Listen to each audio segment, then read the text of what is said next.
Hello. Hello. And welcome to Let's Talk About Book, where we talk about Book. I'm Smeevca. And I'm Strawberry. And we're reading The Hero of Ages. Yeah. And I didn't stumble over it this time. By Brandon Sanderson.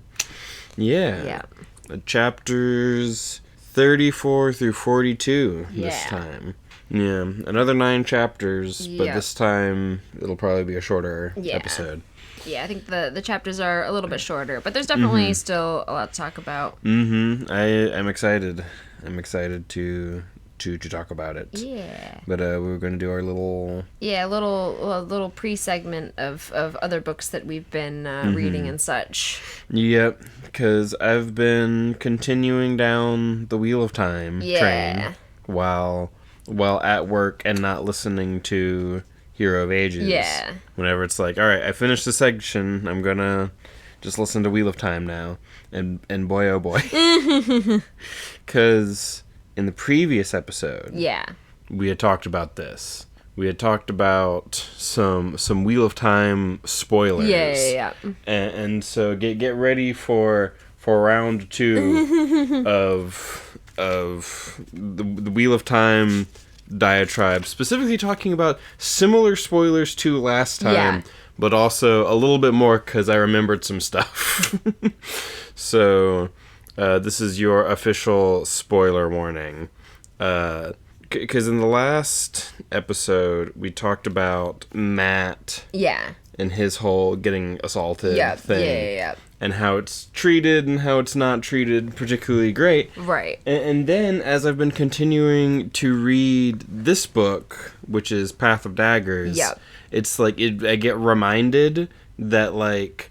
Alana is a thing? Yes, that Alana, like, force, like, wardered him. Yeah, like warder bonded with him. Force bonded with him. And that is, like, consistently... compared to, like, you know, it's like if a man forced himself on a woman, her doing that to him. You know, it's very much like... It's, like, very, like, in text, like, explicit. Yeah, like that's how they describe it, like, all the time. And it's treated with, like, so much more... Seriously, than, like, the actual, like, assault the actual assault that happens to Matt. Yeah. It's just, like... It's like, we can talk about it in metaphor, but... Yeah, it's like, we'll take it seriously in metaphor, but in actuality, it's got to be at least a little bit of a joke. Yeah. Oh, God. Yeah, so that's, that. You know, that's just a little addendum to that. And also, you know, I'm, like, over halfway through this book now, and I'm like, man, what's gonna happen? Because... I mean, some stuff's been happening. Egwene's gonna, like, go to war or something. Yeah. She's been marching for a while, I think, right? Yeah, she's been marching, and then she meets up with these, like, nobles or whatever, and she's like, I'm gonna stay here in Mian or whatever. Yeah. For, like, a month, and we're gonna rest, and we're not gonna go into Andor, and we're not gonna, like, go to war with the other tower we super duper promise. We're just gonna go depose her, and it's not gonna be like a whole thing. Don't even worry about it even a little bit. And also, we're not going after the Black Tower right now, so don't worry about that either. And they're like, okay, I guess you promised to pay us or whatever, and you're just gonna hang out here for a month, and that's fine. And so that's kind of what's going on with her. And also, she's like, you know, playing Aes Sedai politics. Oh, yeah. There's a lot of Aes Sedai politics going on at... at this point. Yeah. And it's like, there's just so many names. In the Rebel Tower. Yeah, there's so many names, and I'm just like... It's just like, Like, even before, it was like, it's hard to keep track of it all, but then after this break, I'm just like, yep, these are people, for sure. Yeah, and they're, like, a bunch of them are, like, all in different factions, and then half of those people in different factions are betraying those said factions. Yeah. So it's really hard to keep, like, everyone straight. Because Shiriam got, like... Right. Because, like, Shiriam just, like, she goes to her tent... and gets immediately, like, stripped and beaten or whatever. Yeah. Being like, you're supposed to, like, tell me everything you know. And she's like, I'm telling you everything I know. But they don't say, like, who did it. Yep. And I'm like, would I be able to know if I had been, like... you know, reading continuously, like, would I be able to, like, put the pieces together, or is this like a, you'll find out later? I think it's you'll find out later. Allie and Gus, like, their podcast, like, Allie was kind of suspicious about things with Shiriam for not reasons, just, like, she would pick people by random and just be like, Black Aja, I'm certain. Right. Yeah, I mean, the thought did occur to me. So there's all sorts of, like, I mean, the thought did occur to me with that I'm like, this could be she's like Black Aja or something, and or, getting, you know, what, but, or like, there's a lot or of... a Black Aja is, like, doing this to her, or literally this is just, like, you know, something that the other Aes Sedai are doing, and that's just fucked up, you know, just some fucked up shit that the Aes Sedai are getting up to in their politics, you know, and and that one lady who's the man that was killed and then reborn as a lady, Helena, something like that, she like killed someone, she buried a body in the woods. And then they're like, wow, so-and-so's missing. Yeah. Where did she get off to? I'm just like, I wonder. Yeah. And also, it's so crazy because she's just like, we're in her head and she's just like, yep, I'm a lady now. And like super feeling it. Yeah, and just like, it's like, man, was I like that when I was a man? And I'm just like... Robert Jordan, you're like I do wonder sometimes. It's like, how intentional were you? Or were you just like, man, sometimes this guy just fucking accidentally is like, boom, here you go, here's something queer for you to think about. You know, some of it I feel like is like, oh, you know, implication or sort of like, you know, kind of like, I mean, some of it's more explicit. Yeah. At least because in, like, the prequel book, from what I understand, there's some stuff that's more explicit. For, Moraine and Swan. Right. Yeah. But, and some others, I think. Right.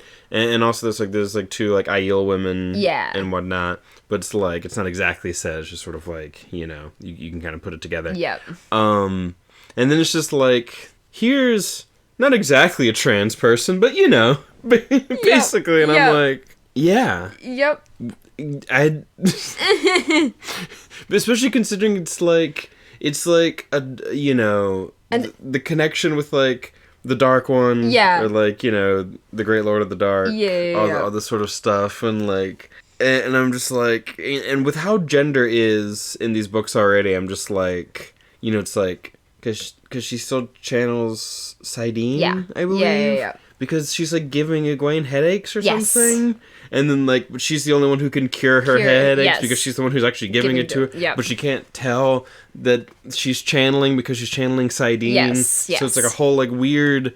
But she is a woman now. Yeah. Like, very... And, like, thinks of herself as a woman and is, like, acting as a woman and just is a woman now. And then, like... I think, like, other characters, like, that know her, like, think of her as, like, as a woman, and, oh, yeah, because she's, like, all hot and shit, and all the guys are, like, looking at her, and I'm like, damn, goals, I guess. But it's just, like, it's like, you know, it's not necessarily the fact that she's now a woman that's, like, what's weird and evil about her. Right. So it's, like, it's fine, but she is also, like... evil and the only person who's like this. Yeah. So it's just like a whole interesting thing.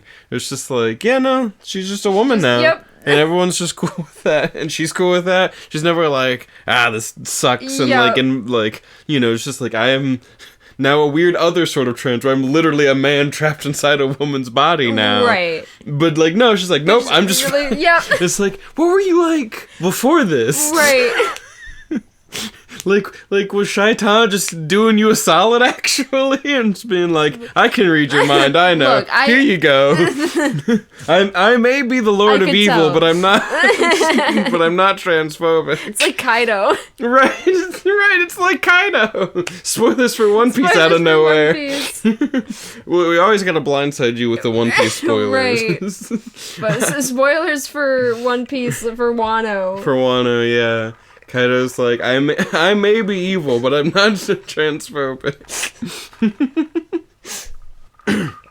You are my son, and I hate, hate you. you. But not because you're trans. Yeah.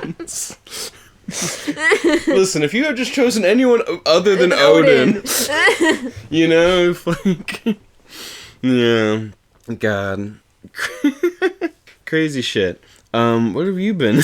Oh yeah, so I started another book, but I didn't get very far in it because I'm very interested and want to go back to it. It's like the Sun Eater series. I've heard good things about it. I enjoyed the bit that I did read, but I was in the mood to reread some stuff. So I was rereading the Last Horizon series, which is super, super good. It's like a sci-fi fantasy series. Basically the main character is a straight up fantasy, basically D&D wizard.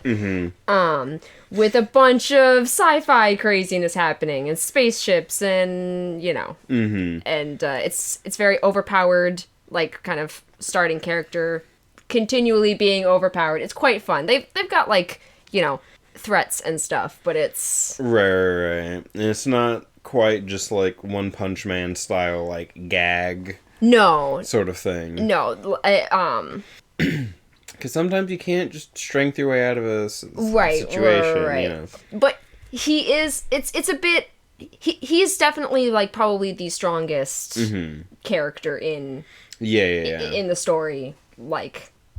Probably by a bit. Right. But it's. I mean, not everyone is as strong as him, but the a lot of them are very strong and stuff. It's just kind of overpowered group doing overpowered things, overpowered crazy fantasy sci-fi nonsense. This is a high level D&D campaign. Yeah, very much so. Where it's the stakes are high and the powers are going crazy. We can do all these things, but I think about there's something where Brandon talks about running a high level campaign where it's it stops being it's at a certain point you got to come up with different kinds of encounters where it's not can you beat this encounter, but it's can you beat it fast enough? Yeah. Before this other thing happens. Obviously, or without hurting certain people or whatever. Right. It's can you do it fast enough before this time runs out? Can you do it while protecting these other people from harm? Yeah. Can you do it? With one one hand tied behind your back. Yep. Yeah. So that series is super fun. It's by Will White. I adore. I think I've read basically all of his novels that he's put out. I think there might be some short story stuff of his that I haven't read, but I've read all of those and they're so good. And so then I reread the first 2 books of that, and I'm gonna reread the 3rd book.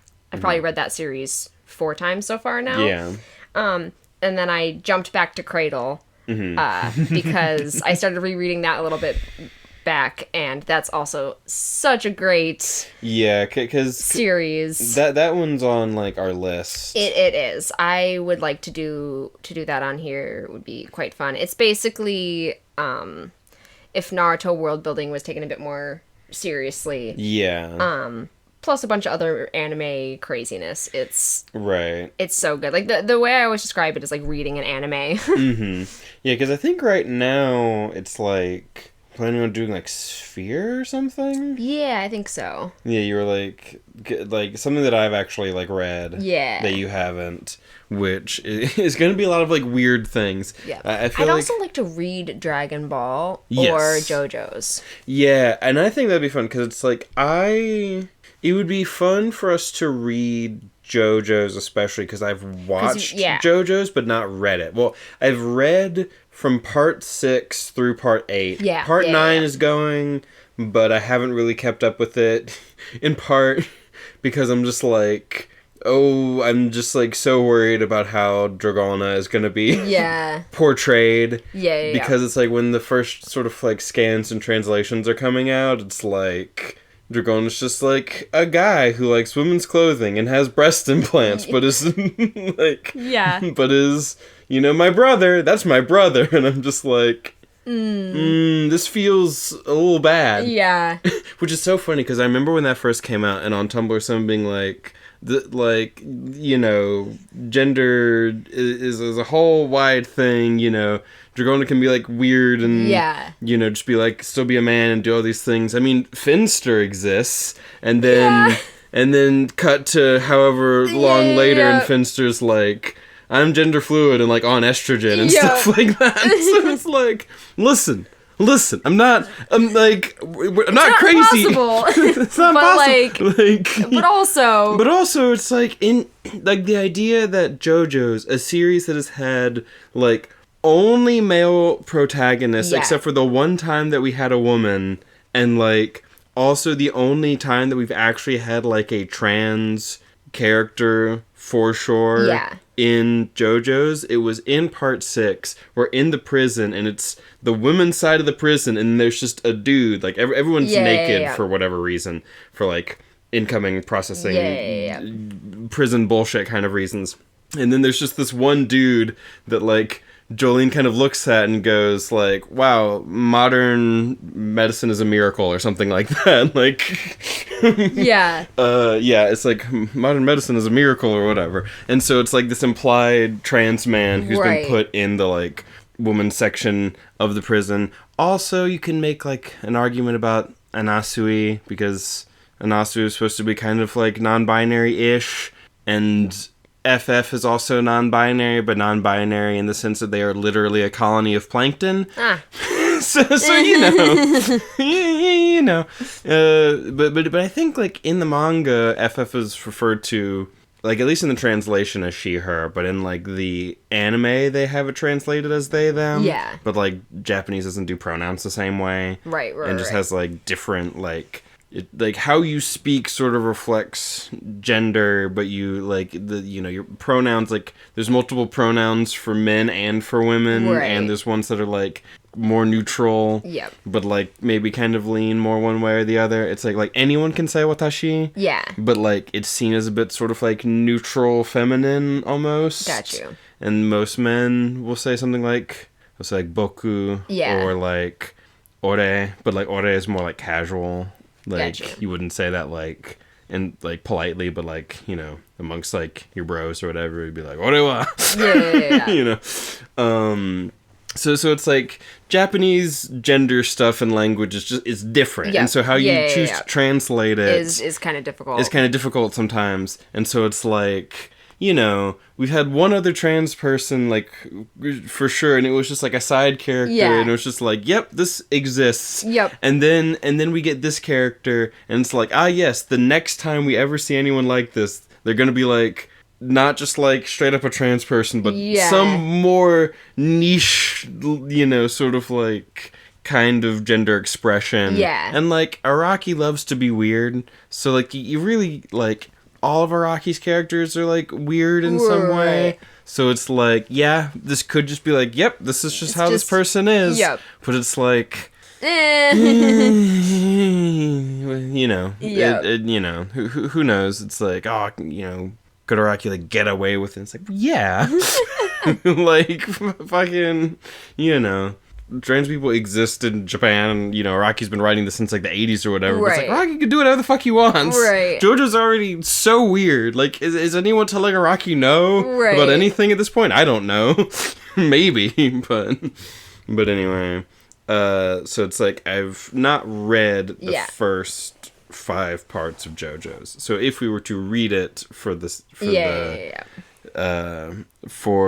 podcast, that would be interesting, because I will be familiar, but also it'll still be like new in a sense. Same for like Dragon Ball, although I did watch Dragon Ball growing up, but certainly not in the same way where it's like, you know, you can just sit and watch it start to finish. It's like, you know, episodes came on, you caught them, and I'm not even just talking about Dragon Ball Z, because everyone saw Dragon Ball Z. I'm talking about like Dragon Ball, like little kid Goku, going on adventures and stuff. I remember that. I remember watching that, and Emperor Pilaf was there, and then Dragon Ball GT happened, and they brought Emperor Pilaf back, and I'm like, I remember that guy. Wow.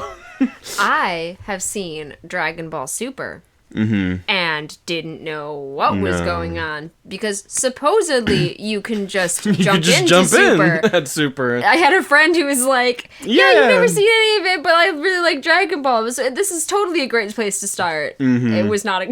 No. I don't think the best place to start. I had no idea what was going on. Yeah, that's so funny to me because there's just so many characters. Oh yeah, there's so many like just random aliens all over the place, and like the technology was not at all what I expected. Just everything of it was. The technology of Dragon Ball is very weird. I feel like it would probably make a little bit more sense if it. It's one of those things where it's like when you start with Dragon Ball and you start with just like here's Goku. It's just like you start with just like Goku's just this kid, right? Because you don't start seeing like a bunch of like Bulma and stuff. Like when do you start seeing? Because like Bulma does show up like fairly early, right? But it's just like here's like Goku, Bulma, Krillin, yeah, and like Master Roshi and stuff. And it's just like and like Chi-Chi. You know, it's just like a handful of like presumably human characters, except Goku has a tail, which is like that's weird. And then just like, you know. Because there was something about like one of their families or something was the reason that or was an inventor or was something. Yeah. Because like Bulma's family is like high tech. Right. Like her dad is like an inventor or whatever. Like owns like Capsule Corp is what it's called. Gotcha. They own the Capsule Corporation. Either that's Bulma's thing or her dad also did it. Because the thing is that like there's a weird funny thing in Dragon Ball that I've seen people talk about, which is that most people in Dragon Ball don't have a family name. They just they're just like mononyms. Like Son Goku is weird for having two names. Got you. Like Bulma's just Bulma, and like her dad Briefs is just Briefs. He's just Dr. Briefs. Got you. Yeah. You know, they're not the Briefs family. Because he's Dr. Briefs, so they're like, she's Bulma Briefs? No. Right. No, she's just Bulma, and he's just Briefs. And everyone's just the one name, and Goku's weird for like, being Son Goku. Got you. Yeah. Yeah. And like... But yeah. I just remembered really liking the cat. I was like, there's a purple cat. Oh, in yes. Super.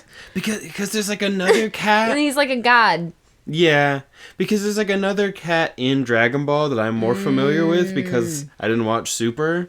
But there's like this cat who's just like a little white cat that has like a staff and like he has like all the always closed eyes look. Got you. And he's just like just this little guy who gives you sensu beans and stuff. Yeah. And he like talks and stuff. Yeah. Yeah. I don't remember the cat's name. I don't remember a lot of the names like that. I remember Yajirobe. He's like a samurai guy. He's like, he cuts off Vegeta's tail. Yeah, because it's like, at this point in the story, he's not, like, Yajirobe's not that relevant anymore. Yeah. But he's just like there, and they're like fighting giant, like, monkey Vegeta, and then Yajirobe just comes out of nowhere with his sword and cuts off his tail and runs away, like, alright, you guys finish this. I did my one thing. And it's like, thank you, Yajirobe. The one guy with a sword that we knew. Until Trunks shows up later. And he also has a sword, but yeah, you know. Yeah. Mostly we do the punches, but every now and then, a couple people have swords. But yeah. Yep. So... That's probably enough. Yep. Going on about other media. Yeah, I will recommend Cradle because it's also very, very good. Also by Will White. Yes. Yeah. I was rereading basically the Uncrowned tournament. So I was rereading Uncrowned and Winter Steel. Mm-hmm. Oh, I did also want to mention just briefly that we watched a few episodes of a podcast. Oh yeah. Yeah, it was called like the PodFruit. Yeah, the PodFruit. It's a One Piece podcast. Yeah, so you're reading through it for the first time. Yep, and it's just like a tiny little podcast, much like our own, very tiny. Yep. And so we were like, that's a really good name. Yeah. And it's very cute. And they were just very tiny like we are. So I'm like, should watch a little bit. Yeah. Which was fun. It's like 3 people. Yep. And they're all like, I think, over Discord or something. Yeah, something like that. They're all over long distance, Yeah. and it's been fun because you know what they say. You can only read One Piece for the first time once. Yep. Yeah, which is why you have to see other people reacting to it for the first time. Cause, Exactly. You know. And it's always interesting getting other people's sort of perspective on it, because you know it's like either because like they'll see something, they see it in like a different way, and you know, they'll be like, wow, I never thought of it that way, that's super interesting, or you're like, what the fuck, you're so wrong. Yeah. How did you see it that way? How could you possibly see it there? What the fuck? And I hope that we can provide you out there with that same feeling, but about the books that we're reading. Yeah. So we should probably get back to this. Yep. To the epigraphs. Yes, we should actually get started on talking about books. Yeah. Alrighty. The epigraphs. Epigraphs. So 34. Feruchemy, it should be noted, is the power of balance. Of the 3 powers, solely it was known to men before the conflict between preservation and ruin came to a head. In Feruchemy, power is stored up, then later drawn upon. There is no loss or gain of energy, merely a changing of the time and rate of its use. Yeah, because we had that one at the end of the last video. Hemalurgy is a power about which I wish I knew far less. To ruin, power must have an inordinately high cost. Using it must be attractive, yet must sow chaos and destruction in its very implementation. In concept, it is quite a simple art, a parasitic one. Without other people to steal from, hemalurgy would be useless. Yeah, which is interesting. You know, it relies upon the other powers. Right. Although they do sort of expound upon that. Because you can do hemalurgy on people who don't have any powers, like, right? Because I think that comes up in one of the epigraphs or something. I don't remember that coming up. That like you can hemalurgy someone who like, it's like if I say you hemalurgy someone, it's like, is that the person getting the powers? Right. It's like you can kill someone who doesn't have any powers and use hemalurgy to like give the other person like something else. I don't think so. Really? I don't think it says that. Okay. Yeah, because I think it needs to go through an elements or a feruchemist. It doesn't have to. It doesn't have to go directly through someone. It can be held for later, but lose power. But yeah, well, I know about that, but this is like something different that I'm thinking. Yeah, of. I thought that they talk about it in the epigraphs. In the epigraphs, I'll read the next one. Yeah. In hemalurgy, the type of metal used in a spike is important, as is the positioning of that spike on the body. For instance, steel spikes. She waited until you started talking again to bark again. Holly, touch. Just her little feet patting old feet to come to you. You said it so quiet and she heard. Settle down. Okay. In hemalurgy, the type of metal used in a spike is important, as is the positioning of that spike on the body. For instance, steel spikes take physical elementic powers, the ability to burn pewter, tin, steel, or iron, and bestow them upon the person receiving the spike. Which of these 4 is granted depends on where the spike is placed. Spikes made from certain other metals steal feruchemical abilities. For example, all of the original Inquisitors were given a gold spike, which, after first being pounded through the body of a feruchemist, gave the Inquisitor the ability to store up healing power, though they couldn't do so as quickly as a real feruchemist, as per the law of hemalurgic decay. This is obviously where the Inquisitors got their infamous ability to recover from wounds quickly, and was also why they needed to rest so much.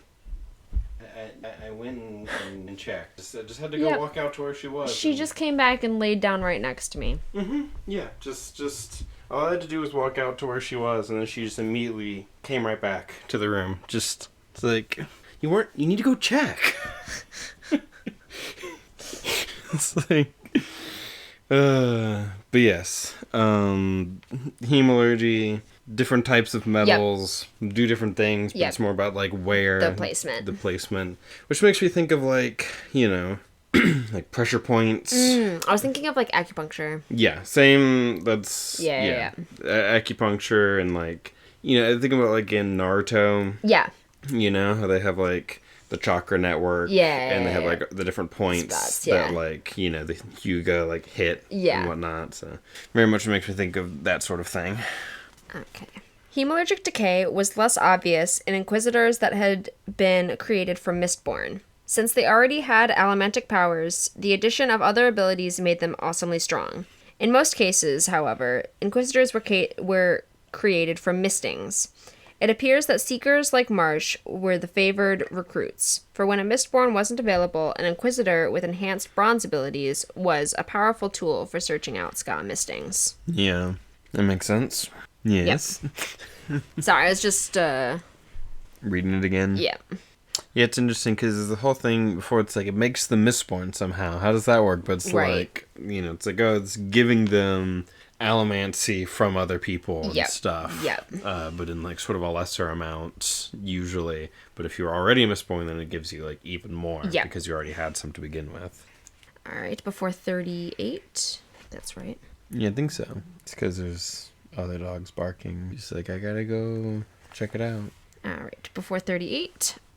Hemalurgy can be used to steal allomantic or ferrochemical powers and give them to another person. However, a hemalurgic spike can also be created by killing a normal person. Yeah. One who is neither an allomancer nor a ferrochemist. In that case, the spike instead steals the power of preservation existing within the soul of a person. The power that gives all people sapience. A hemalurgic spike can extract this power, then transfer it to another person, granting them residual abilities similar to those of allomancy. After all, preservation's body, a tiny trace of which is carried by every human being, is the very same essence that fuels allomancy. And so, a Khandra granted the blessing of potency is actually acquiring a bit of innate strength similar to that of burning pewter. The blessing of presence grants mental capacity in a similar way, while the blessing of awareness is the ability to sense with a greater acuity, and the rarely used blessing of stability grants emotional fortitude. Yeah. Yep. So that's Got you. That's what I was talking about. Yeah. Yeah, I was like, I'm pretty sure. To be honest, I thought that was an Era 2 An Era 2 thing. And I wasn't sure that it was in here. So yeah, that's why you were mm-hmm. yes. Yeah. It's like Yeah. But yeah, no, because I was like, oh, that's interesting. Yeah. Yeah, and so it's like the Khandra. This like learning so much more about hemalurgy. It just like unlocks a bunch of stuff. Yep. Because like he's kind of been planting these like bits. Like we've technically been seeing hemalurgy for like ages, but just we haven't known anything about it. Right. It's like all the way back in book 1, it's like, how do these spikes work? And I'm like, oh, they're like, burning them for power or whatever. And it's like, well, they are gaining power from them, but it's, it's in a whole nother manner. Yep. A whole different metallic art. Mm-hmm. Yep. Yeah, and so it's interesting is like Khandra, because like earlier I had a whole note about how the Khandra are like, we are of preservation. Yes. But like they're literally created out of hemalurgy, which we understand to be the power of ruin. Right. So it's like they're kind of ruin when you think about it. Yeah. But they're also like created by the Lord Ruler. Right. Who has the power of preservation from the Well of Ascension. Yeah. So it's like they're kind of both. I think it's more who they choose.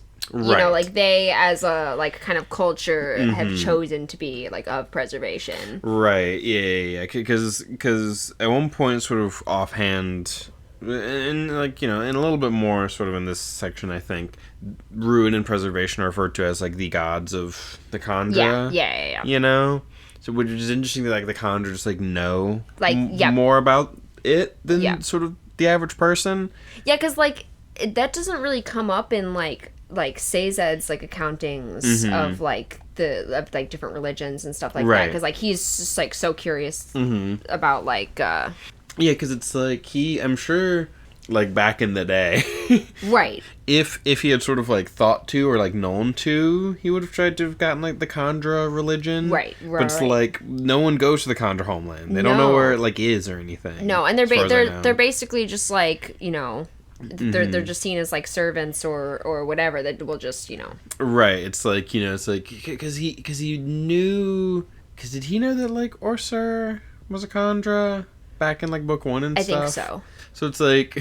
Because, like, he could have tried to, like, ask, but like, it's not going to say anything. Right, because, like, 1, it was, like, against the first contract to even, like, talk about it. Right. And then 2, like, how much do people know that, like, the Kandra even have, like, a culture? Right, have, like, their own, like, culture and society and whatnot. Yeah, I do feel like Sazed would have, like, asked. Yeah. In a sense, it's like, so, Kandra, do they have any sort of, do you have any sort of... special religion, like what religion do you like? You know, because that was his whole thing, was like asking what he wasn't supposed to. Right, you know. Yeah, so it's like the idea that he would have asked and that Orsur would have been just like nope. And it's like, all right, fair enough. Yeah, very interesting. All right, next one. Even now, I can barely grasp the scope of all this. The events surrounding the end of the world seem larger than the final empire and the people within it. I sense shards of something from long ago, a fractured presence, something spanning the void. I have delved and searched, and I have only been able to come up with a single name, Adonalsium. Who or what it was, I do not yet know. Yeah, this is... Finally, yeah. Yeah, because that feels like Cosmere shit. Yeah. You know? Would you like to... physically see that? Because capital S shards. I suspected as much because I know that capital S shards are a thing in Cosmere. Yeah, and it's hard to be kind of around the Adonalsium. It kind of makes me think of Adon, which. I talked to you about actually recently from Planescape Torment. That's what it is. Okay. But it also makes me think of like Adam, you know, like Adonalsium, like Adam something, you know, or like think about like again, like esoteric stuff, like because what am I getting at? Alchemical stuff that kind of comes out of the same sort of. Stuff is like Kabbalah and whatnot. They have like certain like relationships and whatnot, and you have like Adam Kadmon, which is like the primordial man. Their sort of concept of that, which was also like a weird sort of metaphor for like the Philosopher's Stone, and stuff like that. If I'm remembering correctly, there's this guy who, God, I wish I could remember his name.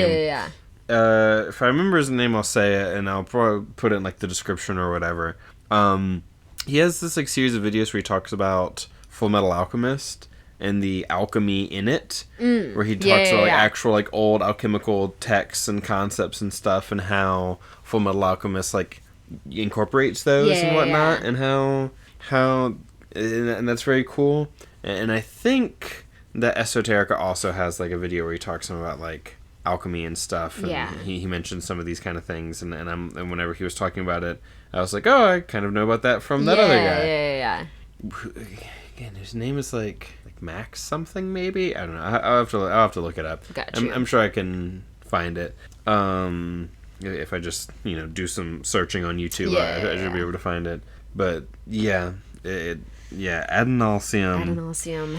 This is the god that is in shards or whatever, I imagine. But because they're like, oh, it's like a piece of God or whatever.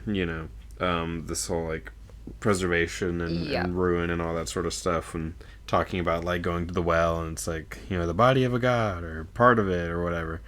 And also, the Lord Ruler being like, I am a sliver of infinity. Like a piece of God, essentially. He's not God, he's a piece of God. He's the sliver of infinity. Mm-hmm. Yeah, I think that's the first time it was definitely the first time we've seen Adonalsium. Mm-hmm. And the first time hearing Shard, and also, the first time seeing Shard. Like, across the void. And it's just because, like, from what I understand, like, I feel like I've seen just, like, things where it's, like, planets, and they have little shapes inside of them that are shards. Yeah. And so it's, like, it's like, oh, you've got ruin and preservation, and they're inside the planet, and the Well of Ascension reaches them or something. I don't know. Yeah.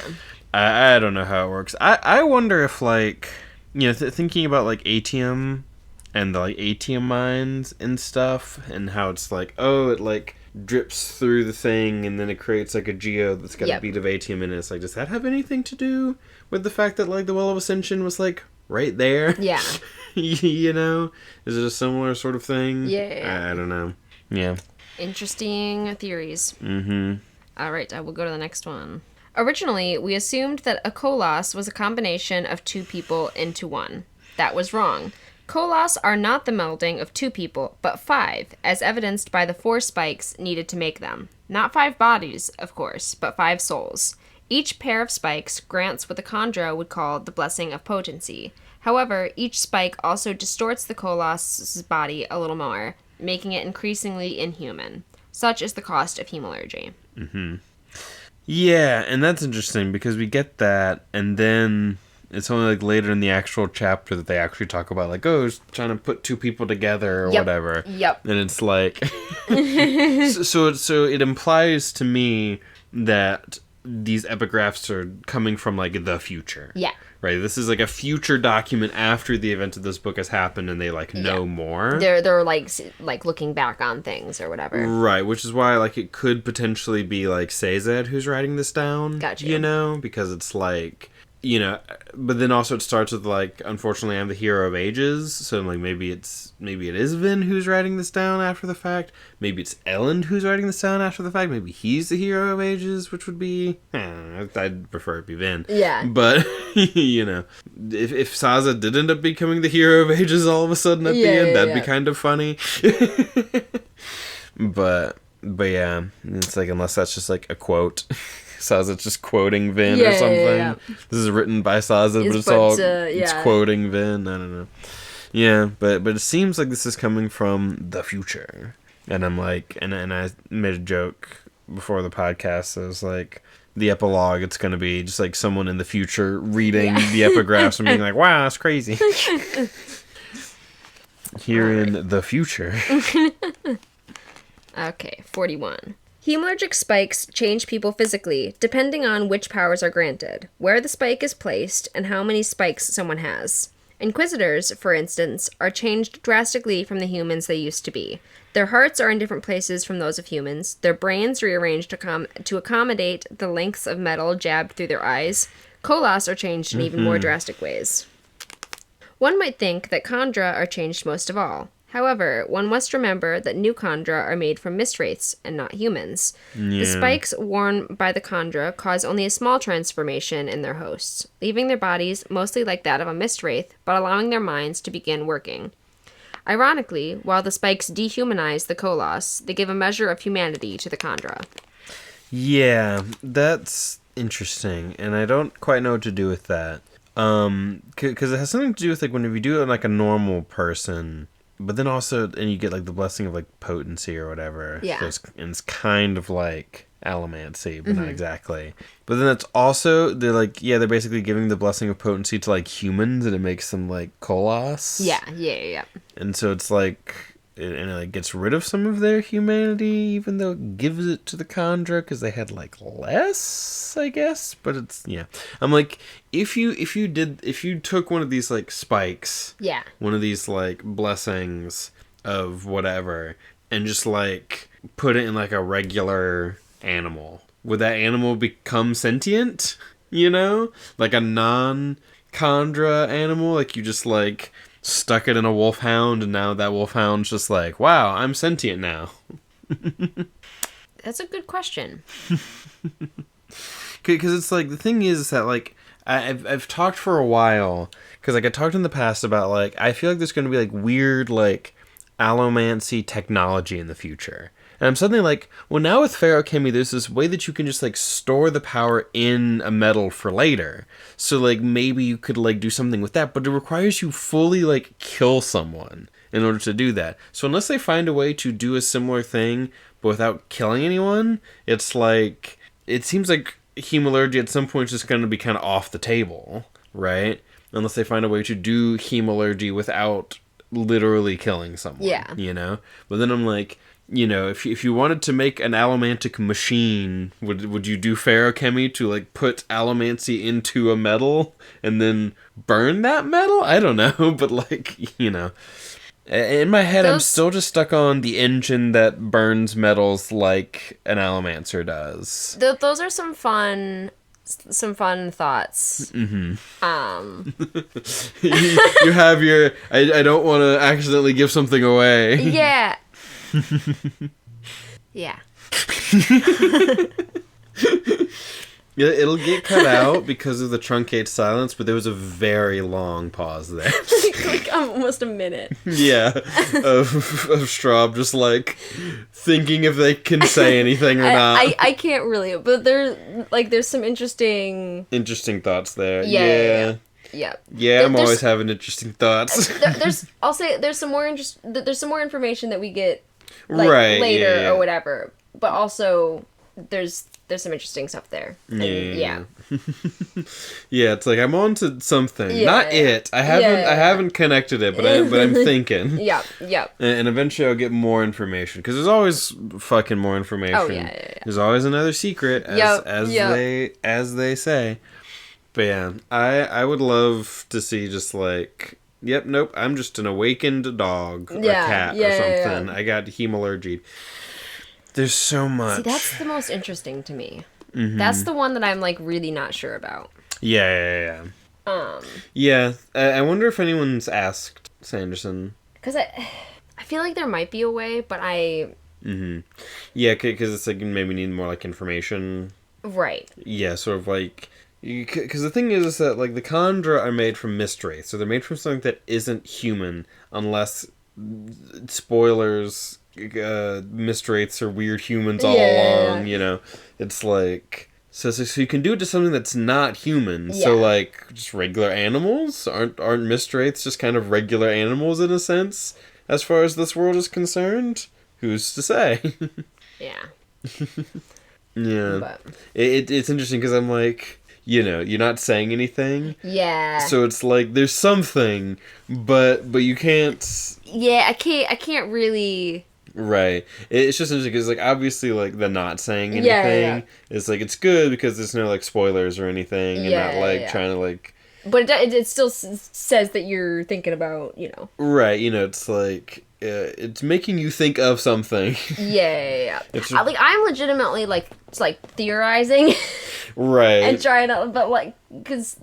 There's... Right, because also it's like Mistborn's not even fully like over yet, right? Because we haven't had like Era 3 or whatever, right? And I think that's kind of what he's coming back to. Is I think like he's working on Mistborn next, right? So, Era 3. Mm-hmm. Yeah. Yep. So it's like there's even still more secrets. Oh yeah. There are definite.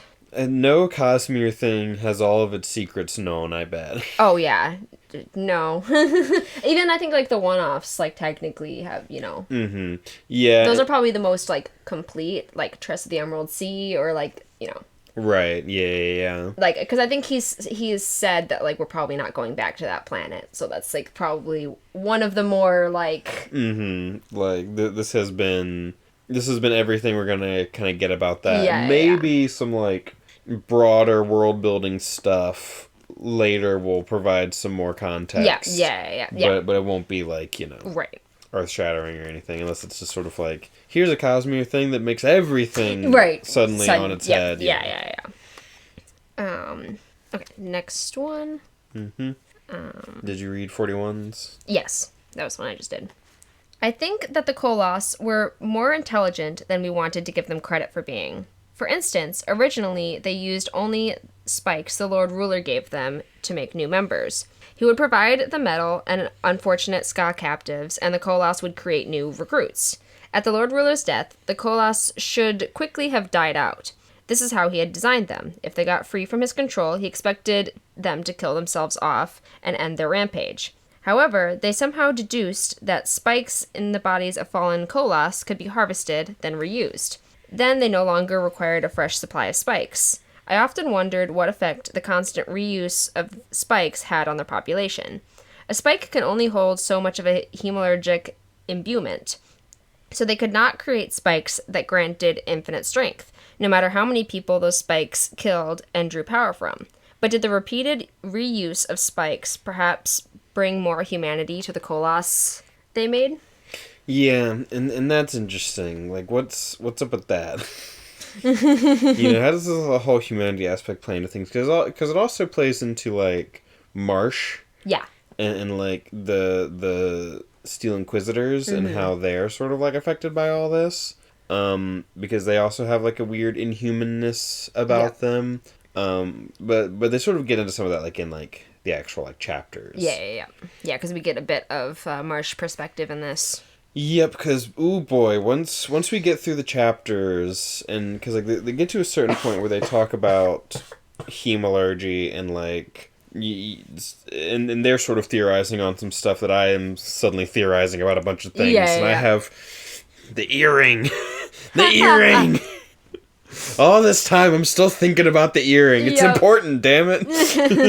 But we'll get to that.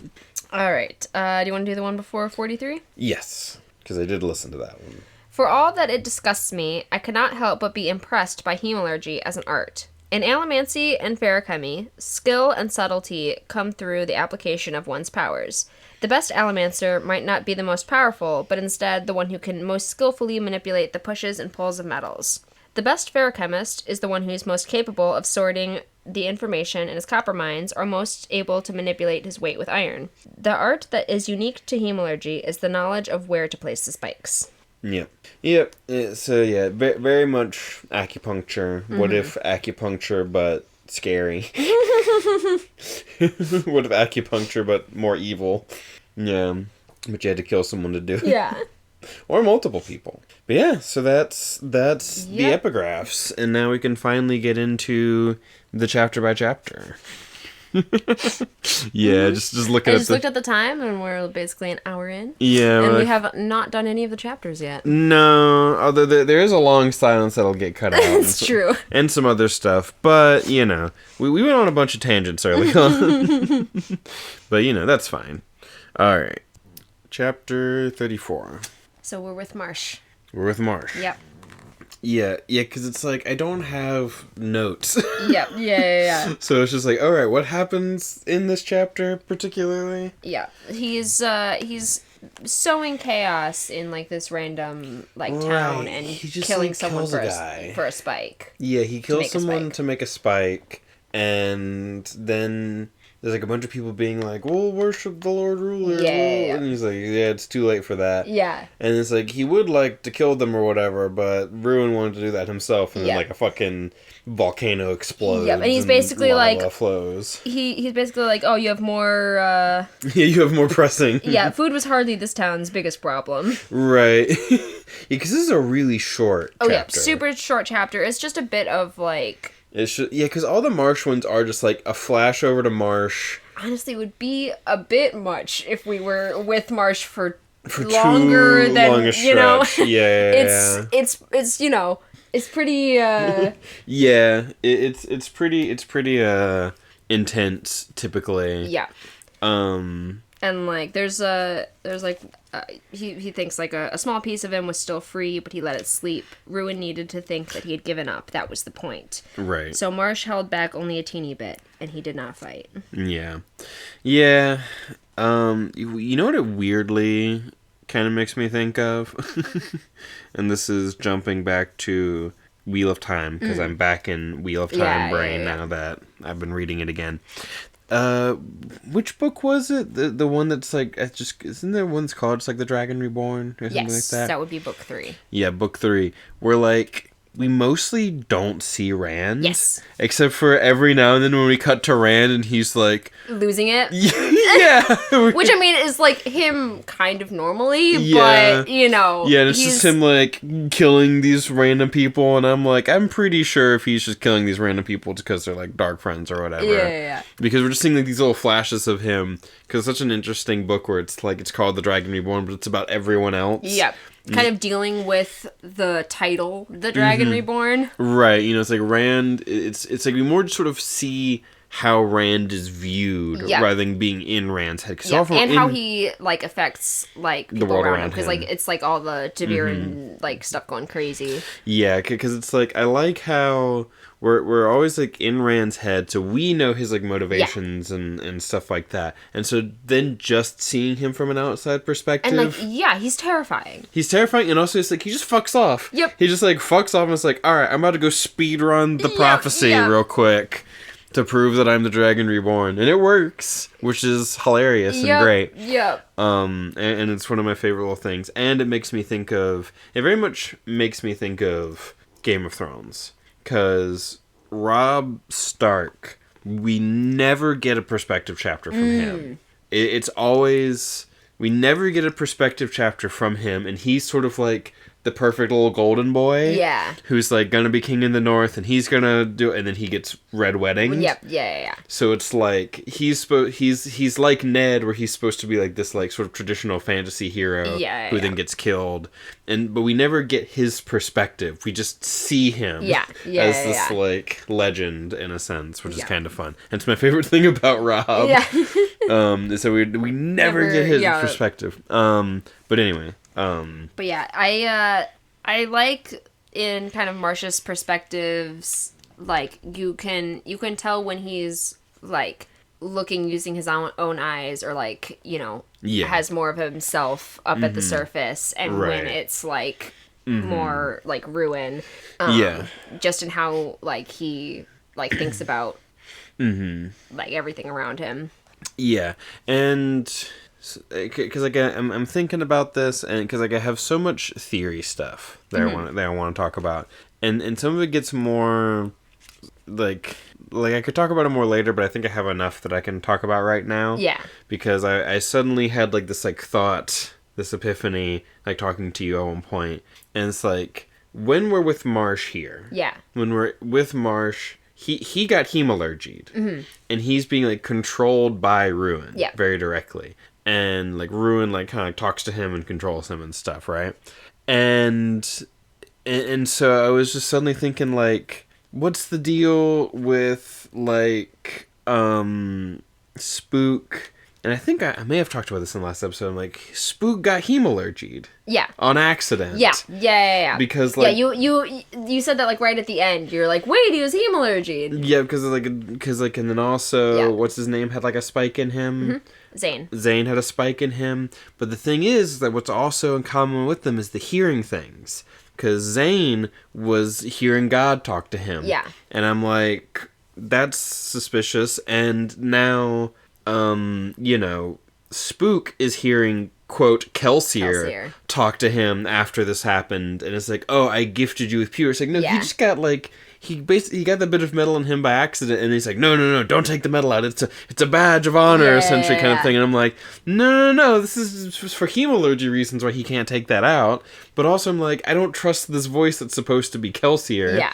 And bringing it back around to earring theory, Chekhov's earring, her mom killed her like little sister, and there's always the thing. It's like with the blood. Killing the little sister, and then she had the earring, and it was the gift that she gave her, and I'm like, it's hemalurgy. She did hemalurgy on her, gave her that earring. I don't know what putting it in the ear does, but you know, because different depending on where it gets put, but that's why she did it, and that's also in my head, I'm like, that's why she hears Reen sometimes. Yeah. It's the same thing. She hears the voice, but thinks it's Reen. Zane heard the voice, thinks it's God. Yeah. And Spook hears voice, thinks it's Kelsier. But, like, you know who else is fucking hemalurgied up and hearing voices? It's Marsh. Marsh is being, like, controlled by Ruin. I mean, we don't hear, like, I don't know that we hear so much, like, Ruin directly talking to him. I don't know if we see anything specifically, but... But, you know, it's like the being directly controlled and whatnot. And it's like... And we know... I mean, you know, we'll get into it more whenever it actually comes up in the chapter, but it's just like, it's suddenly like, I think that this is maybe, you know, I'm connecting the dots. Yeah. Yeah. So yeah, and I'll sort of expand on this theory a little bit more as we get into the chapters and as like more things sort of come up, But that's my big theory right now that I'm on during this sort of section. Yeah. Do we have anything more specific from the Marsh chapter? Because I know it's pretty short. It's mainly just that the person he killed was a smoker, misting. Yeah. Yeah, and it was like it was like a noble or something who was like sleeping. He was drunk. Yeah. Yeah, and he was like, "Oh, it won't even be awake for me to, Yeah, he was like, he almost like waited till he like sobered up to kill him, but Ruin's like, nah. Nah, just go ahead and fucking kill him. Yeah. We don't like see him specifically like talking Ruin or Right, whatever. yeah. There's lines like, but Ruin would have none of that. Marsh sighed at the injustice of it and then just continued. Like Right. Yeah, and that could have to do with the fact that like Ruin seems to have like very direct control over Marsh in a way that he like maybe doesn't over them, so he can only just kind of like whisper to them. Yeah, I think in like this chapter, Ruin has like slight control, but is not doing like everything. Yeah, and, I think because he talks about having sort of general commands that he follows from Ruin, and then other times Ruin takes like more complete control. Right, because Ruin takes more complete control the last chapter that we're doing today. Right. Yeah, and I think So we'll talk about that when we'll talk about when we get it. there, because in that chapter we might actually get like some like actual like specific like words. I think. Yeah. So we'll have another Marsh chapter to come back to. Yeah, it's a nice little bookend. It's actually pretty perfect. Yeah, we're beginning with this Marsh chapter, ending with a Marsh chapter. Yeah, because we're only 2 chapters away from the end of this part. But Right. I think this is a good spot to stop. Right, because we didn't really like come up with the specific thing. It was just like, Right. it's like 9 or 10 chapters, and then I Yeah. was just like driving around listening to it, and I was like,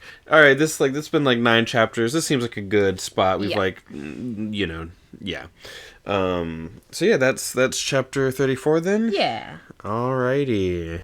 35. 35. We are with Breeze. I believe we're in a Breeze perspective. Ooh. And we're with like Breeze and Spook and that whole group in or tow. Right.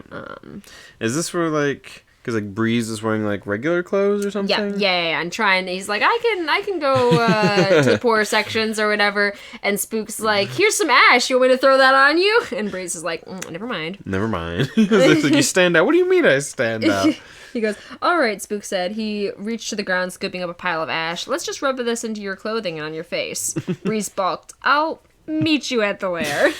And then there's a line from Kelsier. I never did like him, Kelsier whispered. Yeah, because Kelsier's like, I never did like him. And I'm like, because we were in his head. Yeah. Like, we were in Kelsier's head. Yeah, and Kelsier's... Right. And Kelsier's always like, oh, you're better than you let on, Breeze. And like, he chose the people he trusted. Like, we know he chose the people he trusted. Yep. And people he considered good people. Yep. When he made the crew. Like, we were very much in his perspective all throughout that. Yep. Oh yeah. It's straight up. It's like I don't trust that this Kelsier is Kelsier. That's another part of it. It's like I think I only started having this theory after listening to this section. Yeah. But because like, there's not anything like super weird. I mean, there is, but like, right, it's one of those things where it's like I hadn't put the like pieces of like, oh, it's ruined because of these like things or whatever until like after sort of reading this section.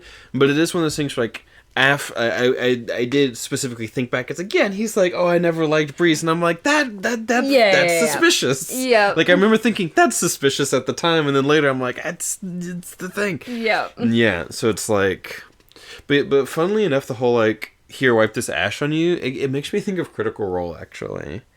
Because, like, early on in Critical Role, Caleb slapping the mud on himself. Yeah, he does that for, like, disguises and a bunch, just to, like, you know. Yep, well, because, like, there's one time specifically where he's, like, talking to Jester, and, like, because Jester's so, like, rich and stuff, right, comparatively, and she's, like, they have some sort of, like, interaction that kind of, like, gets on Caleb's nerves because Yeah. she's all rich and stuff, and he just like takes a bunch of mud and like smears it across his face and like walks away.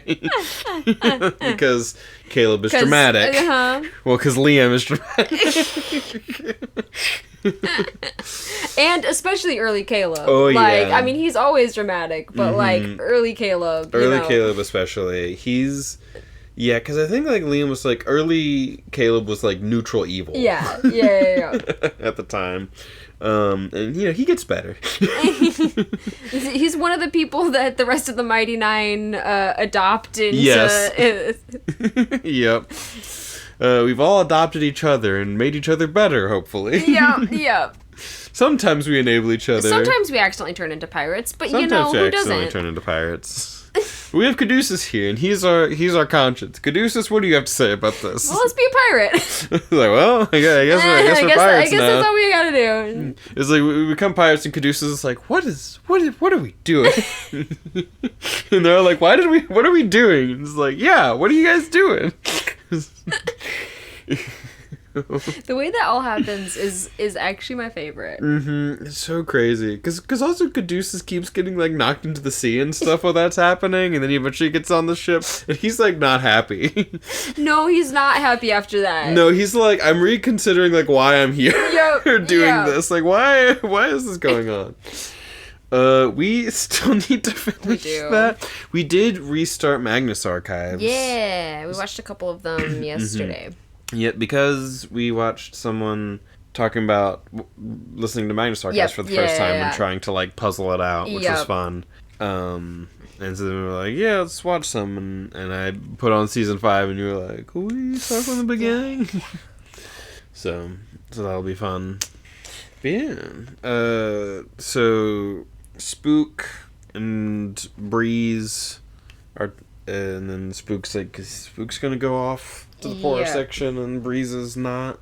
And so then what happens? Yep. And then there's a bunch of Kelsier whispering like, you should kill him. You should kill those people. Yeah. And then he goes to meet Dern and is like, why were you telling people about me? And he's like, you're like famous. Like, what do you mean? Yeah, it's like I'm just like it's like you weren't exactly like flying under the radar as much as you thought you were.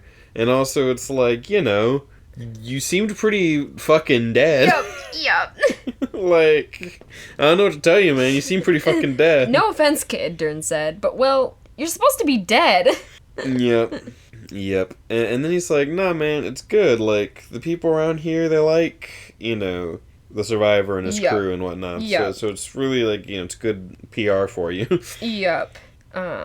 And Dern doesn't like the Citizen because it's bad for business. Yeah. And because, like, what's in it for you? It's like, you know, I don't think you're just trying to be helpful. It's like, Citizen's bad for business. Yep.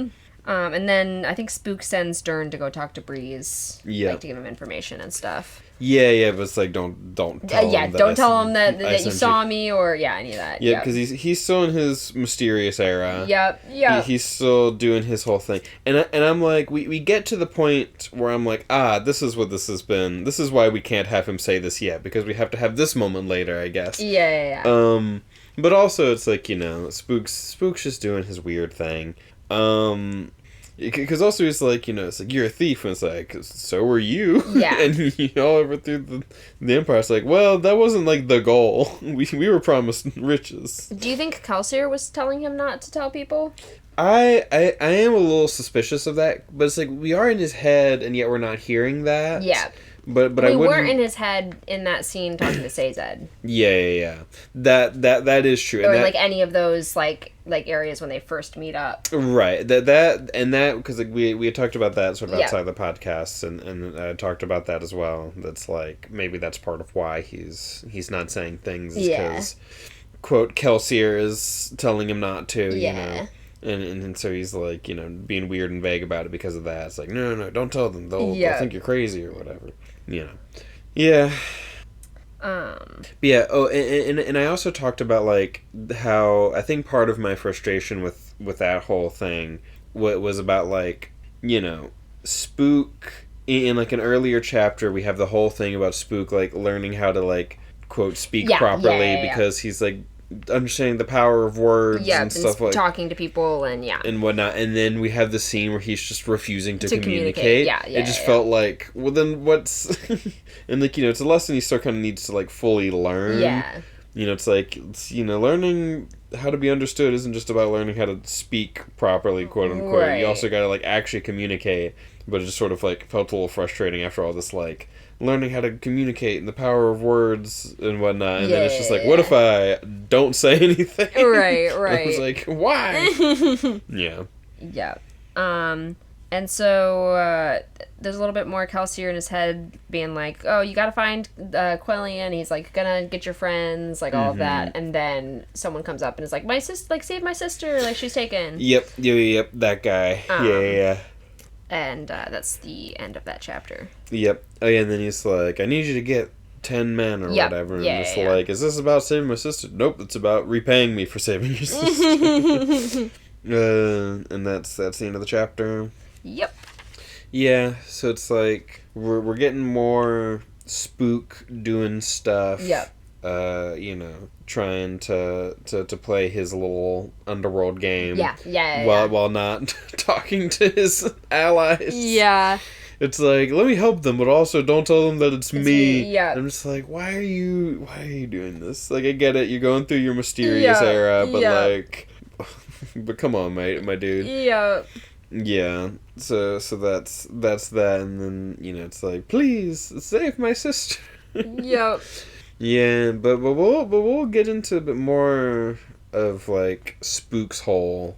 Yep. You know, how Spook is sort of being viewed by the people in like a later chapter. Yeah. You know, where it sort of makes sense that some guy is just like, help me, because he's just like, you're part of the survivors crew and all that. You know, it's like he's like a pseudo religious figure just by association with Kelsier, and then, you know, the fact that he was supposed to have died in that fire. Yeah, so then it's like, even more so. Even more so, but that sort of becomes more of a thing later. Yeah.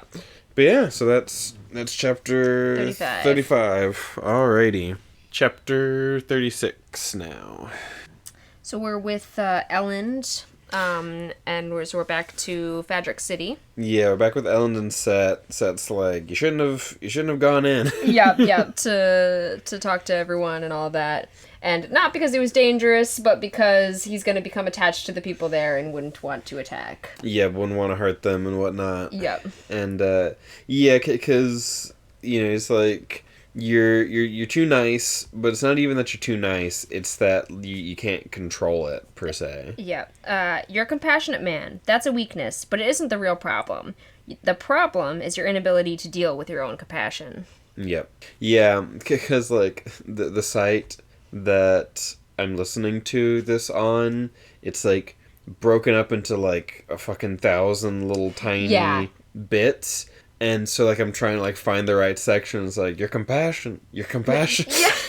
Yeah. You know, and then like, you know, it's like I'm listening to it and then it like stops and I have to go find it again. But yeah, and that's interesting because he's always going on about Ellen's going on about, like, oh, I think Set's sort of, like, nicer than he lets on. And it's kind of interesting because he's like, the compassion's a bad thing, but it's like, it's not even that so much that you can't, like, control it, which is maybe supposed to kind of imply that, like, Set's got a bit of that. Yeah. Where it's like, you shouldn't have gone in because now you'll care. And it's like, well, would you have cared if you had gone in?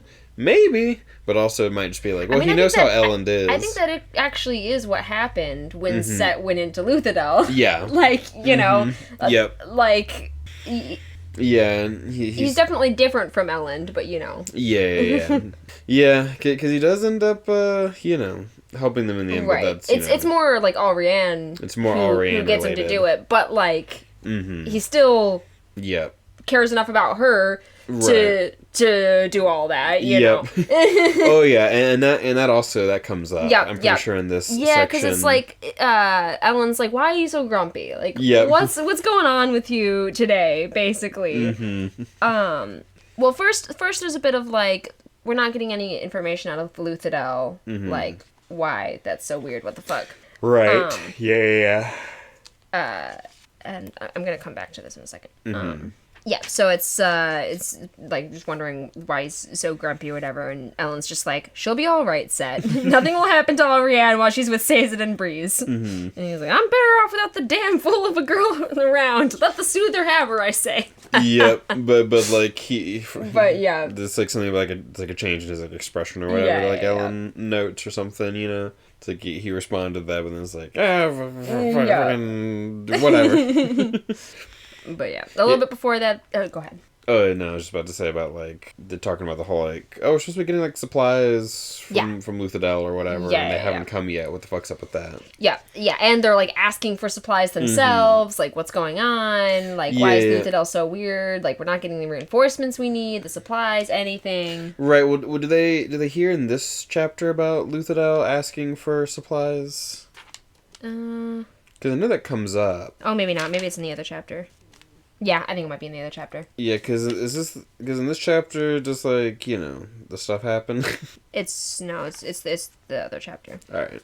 I did want to mention that they're talking about poisoning the well and leaving like a thing saying that they poisoned it. The well. Yeah. It's like, it's like trying to like stop them from getting water this one way, and then it's like, there's some wells in there, and it's like, you should poison them. It's like, fine, I'll do it, but I'll have Vin do it, but then I'll have her put up a sign about it. It's like, why the fuck are you doing that? Yeah, and so then it's, what good will that do? I don't want to kill the people, Set. I want to worry them. This way they'll go to Yeoman for water. With the entire city making demands, he should go through the water supply and his storage cache pretty quickly. Yep. So it's like, there's more thought to it than just, you know. Yep, than just trying to be nice. It's like, you know, it's still, you know, gets rid of, you know, it's like, I'm not trying to kill them, I'm trying to get rid of their resources so that they, like, you know, See, just to make them desperate to surrender. That's the whole, you know. That's the whole point. Yep, you block off resources and whatnot, try and like starve them out and things like that, so they'll surrender without. Because I guess a lot of what warfare just was like not like and big honestly, fighting. Still is. Yeah. I mean, what is like sanctions? Honestly. Yeah. Like really. Yep. Yep, and also, there's all sorts of different ways that we still, you know, use those same tactics. Right. Yeah. Because also it's like, you know, people talk about like, you know, over in like the whole Israel-Palestine stuff, like Israel's ability to like control like water and electricity and stuff. Yeah. There, Absolutely. you know, like, and how that like sort of plays into, you know, all the shit that's going on over there, you know. There's sort of like control over them in that sense, yeah. So yeah, even so today, it's a very important sort of aspect of warfare. Yeah. Yeah, because like if you're in a castle, a bunch of troops can't just like come in and kill you, but they can just like park outside your walls and keep everything from you know, keep supplies from coming in and whatnot. It's just, you know, and then like sabotage and all that. Yeah, because like from what I understand, it's like cannons were part of what like changed some of that, because then you could just like fire a cannon into a wall and like break it down and stuff, and so then like castles would get built differently, but then you get more and more like, you know, firepower and stuff like that, so it's like, you know, walls mean less and less. Yep, and so you need like different sort of tactics and things like that. Yeah. But then, you know, you still gotta get like cannons to the place, and that's difficult. Yeah. Yeah, so then we get to like kind of talking about Damu. Right, because this chapter is all about like that conversation between him and Damu. That's like a big part of it, because it's like why? Because like the mists make some people sick. Yep. And some people got over it like immediately, like within a day. But then 16% of the people who got sick are sick for 16 days. Like exactly 16 days or something like that. And it's like, it's a sign, it's Kelsier, he's punishing us for not being, you know, faithful enough, you know. Yeah. That's exactly 1/16 of those who fell to the sickness. 36 died, but the other 327 of us stayed sick exactly 16 days to the hour. Yep, to the hour. Yep, and so it's like, this is some fuck-ass shit. I'm pretty sure Damu says exactly those words. Unfortunately, we cannot title the episode that, I don't think. That's great. And also what's so funny is that, like, in my head, Damu is just Kim Kitsuragi from from Disco Elysium because of his like voice and stuff. Yeah, He's also yeah. described as like kind of like balding or whatever. Yeah, yeah. Which people also kind of describe him And that like way. in the audiobook, he's very like French. Yes, which like I know that like the guy who voices Kim isn't like French per se. He's some other like European nationality around there because he was like, I want to just use my regular accent for the character, and they were like, yeah, that's fine. And also it's like he pronounces lieutenant like lieutenant as opposed to lieutenant, which is how like, because it's like a French, because like one of the other characters says lieutenant, which is more like the French pronunciation, I think. Yeah. You know, because French are always not pronouncing T's and shit. So it's like, I think it's just like, you know, another sort of similar sounding accent. Yeah. But Demu, I'm just like, it's fucking, it's Kim Kitsuragi, except Kim would not say any of these things. Yeah. Yeah. Yeah, Demu is very, like, he feels like it's, like, you know, a punishment or a, like, and that's kind of how the rest of the army, or a lot of the army, seems to kind of see them. Right, it's like they feel that they've been sort of, like, cursed in a sense by Kelsier. Because it's like, you said that the mist, it was his will or whatever. And it's like, well, that's not what I meant. Yeah, it's like, but that is what you said. But that is what you said. Yeah. Which is sort of like interesting. And the thing is, it's like I was waiting for him to be like, no, it's not a punishment. It's, you know, it's not punishing you for not being faithful. It's a test. Yeah. You know, and he's like, you know, this for sure isn't about faithfulness because you're as faithful as they come, and it affected you. So clearly, this isn't about faith. And then he's like, oh, but like I put myself above others and taught when I, you know, like he didn't. Like, no, right, because they keep going back and forth, and it's like Kelsier visited certain people after he died. Well, that was the conjuring. Yeah, but he chose those people to be visited by him. It's like, listen, this whole church just like sprung up on its own. Like, it's not about that. But then he's also like, yeah, it's definitely not about faith. And he thinks to himself, what? I don't know if that's actually necessarily true. I need to like find out like about these like other people. And, like, what sort of they had in common. Were they all particularly faithful or whatever, like Demu is? And it also makes me wonder, does Demu have his own sort of, like, shit going on? You know, it's like, where he's, like, his own sort of seeds of doubt that he's keeping hidden or whatever. But it's like, why would you? Everyone else around you is very openly like, he was just a guy. Yeah. So it's like, you know, Demu does seem legitimately devout. Would it be funny if it's like, no, I have my, you know, deep in my heart, I know that I wasn't faithful enough because I had these things. Is he exaggerating, or is he, you know, sort of like actually having doubts or whatever? But yeah, and then he's like, I should see if the people who were affected were like super devout, like Demu or whatnot. But then he gets like distracted by something. Yeah. There's like shouting. Yeah. There's like an attack or whatever. Yeah, and that's like kind of what happens next chapter. Yeah. Is like seeing the attack and stuff. Which is an interesting chapter, but it's mainly just like a little bit of like action. Yeah. So but this is it for 36. Yeah. Alrighty. Yeah. So at 37, because I was like, because with the last chapter I was like, is this when the stuff happens? And this is what I was thinking of. Yeah. And it's just the immediate next chapter, and it like starts with like Vin like waking up. Yep. And being like, shit's happening. Yeah. And me like jumping into action. And there's like a lot of like action stuff going on. Yeah. Fight stuff. She ends up getting distracted. Yes. The whole thing is basically a distraction. She realizes. Yes, the whole thing is a distraction, but before she sort of realizes that and stuff, she specifically gets kind of kited away. Yeah. By what seems to be another Mistborn. Yeah. It's like something's giving off allomancy, but it's not the allomancy Mistman. It's like an actual person, it seems, doing allomancy, and she's like chasing it around. She tries to do her piercing copper clouds thing, but that doesn't work. Like, they seem to have just like stopped doing allomancy, and she worries that like her secret of being able to pierce copper clouds and stuff has been like kind of discovered, and that, you know, this guy is just like able to cloak himself by just stopping using allomancy instead of like relying on copper to hide allomancy and then getting caught because she can pierce copper clouds, but it's like actually just like, you know, shutting everything down, because she's like, because there's like a moment where she's like, I'm gonna go after the guy, and she like turns her tin off so she can Duralumin like push herself there, and then she's like, I can't see him, and then she like gets there and turns the tin back on and can't find him, and she's trying to like search for him, and it's like, and then she's like, oh fuck, I got like kited out, you know, away from everyone else, and they're gonna try and kill Elland. I need to go back.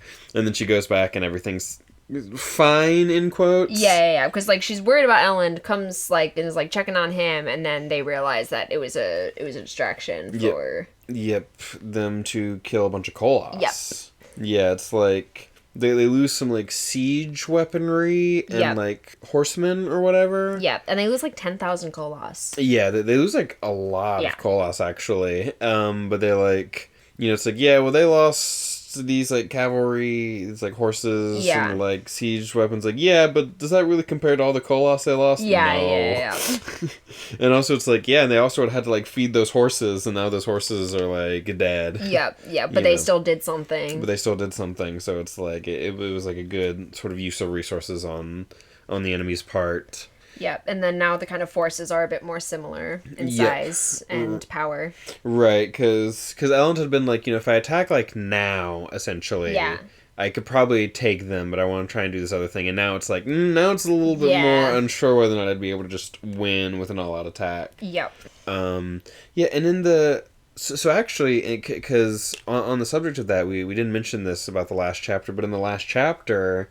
They talk about, like, should we try and get, like, the people who were, like, who were sort of being ostracized, force them to, like, sort of reintegrate, or have them sort of, like, be separate. And he's like, if we're going to be attacking soon, they should be kind of separate, because we need everyone to be able to trust each other. But if we're not going to be attacking for a while, we should have them be, like, sort of integrated, and then they'll have time to sort of reintegrate. And he was like, keep them as their own, like, little group. It's like a little battalion or whatever for now. Sort of implying that he was thinking this might happen soon, and then now he loses, like, half the Koloss or whatever, and it's like, well, fuck. Because he, like, loses control of them while the shit is happening, and then they start, like, killing each other as well as being killed by the other stuff and whatnot. So it's a whole... It's a whole thing. And then does Vin go and, like, talk with Human? She goes over to where the Koloss are, and, like, Ellen gives some of the Koloss over to her. It's like, you should have control of them. He can control more, but it's like, she can also control some, and, you know, sort of like, so that it's not just, like, entirely on one person. Because it was like, as soon as he lost control of, like, all of them, suddenly they're just like... They were all fighting. They're fighting each other. It's like, I lost control of them for, like, a little bit, so I need someone else, like, also having some control, so that, like, if I lose control, they don't all lose control and stuff, you know. So it's just sort of like a little failsafe, almost. You know? And so then she goes and talks to Human. Which is always fun. Love to see Human. She goes and sees, like, they're like pulling apart, like, Koloss bodies and stuff like that. She's like don't you people care, Human? And like and then he's like, what do you mean? Like, we take care of them. Yes, you pull their skin off. Why do you do that? They are dead. Human said, as if that were enough explanation. Because she's like, it's not like a burial. They just kind of like pull the skin off. And then it's like, you need more. You need, like, children. It's like, what do you mean? It's like, how do you make more? And he's like, I can't tell you. And it's like, what? It's not right. And she's like, that's the first time that, like, any of the Koloss have, like, kind of said anything vaguely about, like, morality. To be like, oh, it's not right to show you. Which is interesting. And then she compels him. To show her. And then he fucking, like, screams. And runs off. And he, like... Does he start by, like, grabbing a skin from a Koloss? He grabs a Koloss first. And then, like, he runs to, like, the camp? Or does he, like, get the stuff from the Koloss first? He runs over to the camp. He just grabs, like, a Koloss and then brings it to the camp. And then brings it to the camp, and she's like, what the fuck is going on? And everyone's, like, confused. Like, to the wounded people. And then he goes over to the wounded people, and he, like, pulls the, like, spikes out of the Koloss, and she, like, makes him stop, and is suddenly like, holy shit. This is how new Koloss are made. They're, like, made from people. And I'm like, way back in the beginning, it's like, you know, when you first start, like, learning about Kolos and the whole, like, they have, like, the loose skin. So it's like they're, like, made. Yep. It's like they're given a skin, and then they have to, like, grow into it. Yeah. And it's like they're, like, created somehow. Like, how does one do that? Well, with hemalurgy, apparently. Yep. So that's fun. We actually get an explanation on that. Yep. And then he starts to try and spike someone, and they stop him. Yep, and she's like, stop! Yep. And is that the end of the chapter? Yep. It ends with, I am human. Yep. Yep. Yep. We are human. They're human. We will take your city. Yep, it's like, we are human. We will live in your cities. Yep. And, yep. We will be human. Yep. Yep. They told you. Mm-hmm. This whole time, they have been human. Yep. Yeah, it's super interesting because, like, it's been, like, a thing for a while now with the Kolos. Yeah. You know, and it's so interesting because we hear Kolos back in the first book and we just don't see them. Nope. We don't see them at all for the entire first book. And they're just, like, mentioned as, like, this threat that the Lord Ruler has, like, way outside the city, like... Yep, too dangerous to have inside the city, so they're just out there. And you're like, what is that? And, like, in my head, I'm like, they're, like, golems or something? But it's, like, in a way, they're kind of like flesh golems. Right. You know? Yeah, and it's fascinating. Because, like, you know, it's very much this sort of thing about, like... humanity, different types of humanity, seeing the humanity in each other. Yeah. Is very much a part of it, like the whole, like, the difference between, like, ska and nobility, and now it's like where we're getting, like, humans and Khandra and the, like, Steel Inquisitors and how they're like made with hemalurgy, but how they're all kind of like people. Like the Khandra are sort of like made people by the process, while the others are sort of like have that humanity sort of like diminished, but they're still like come from humans, and there's still that humanity that exists within them. Yeah. You know? It's interesting. Yeah. Is that everything? Yeah, I think so. From that chapter? Was it 37? Yeah. Yep. Yeah, it's a doozy. I remember just like listening to it and just like, especially there at the end. Yeah. Like, what's happening? What's happening? What's he gonna do? And it's just like, and like pulling the spikes out. I'm like, oh, okay. Yeah. Yeah, and it's like, and then the skin is like spiked to them. Where does the skin come from? Like originally? Yeah. Because it's like the humans like grow inside the skin, but like where does the skin? Because like the skins are large enough. Right.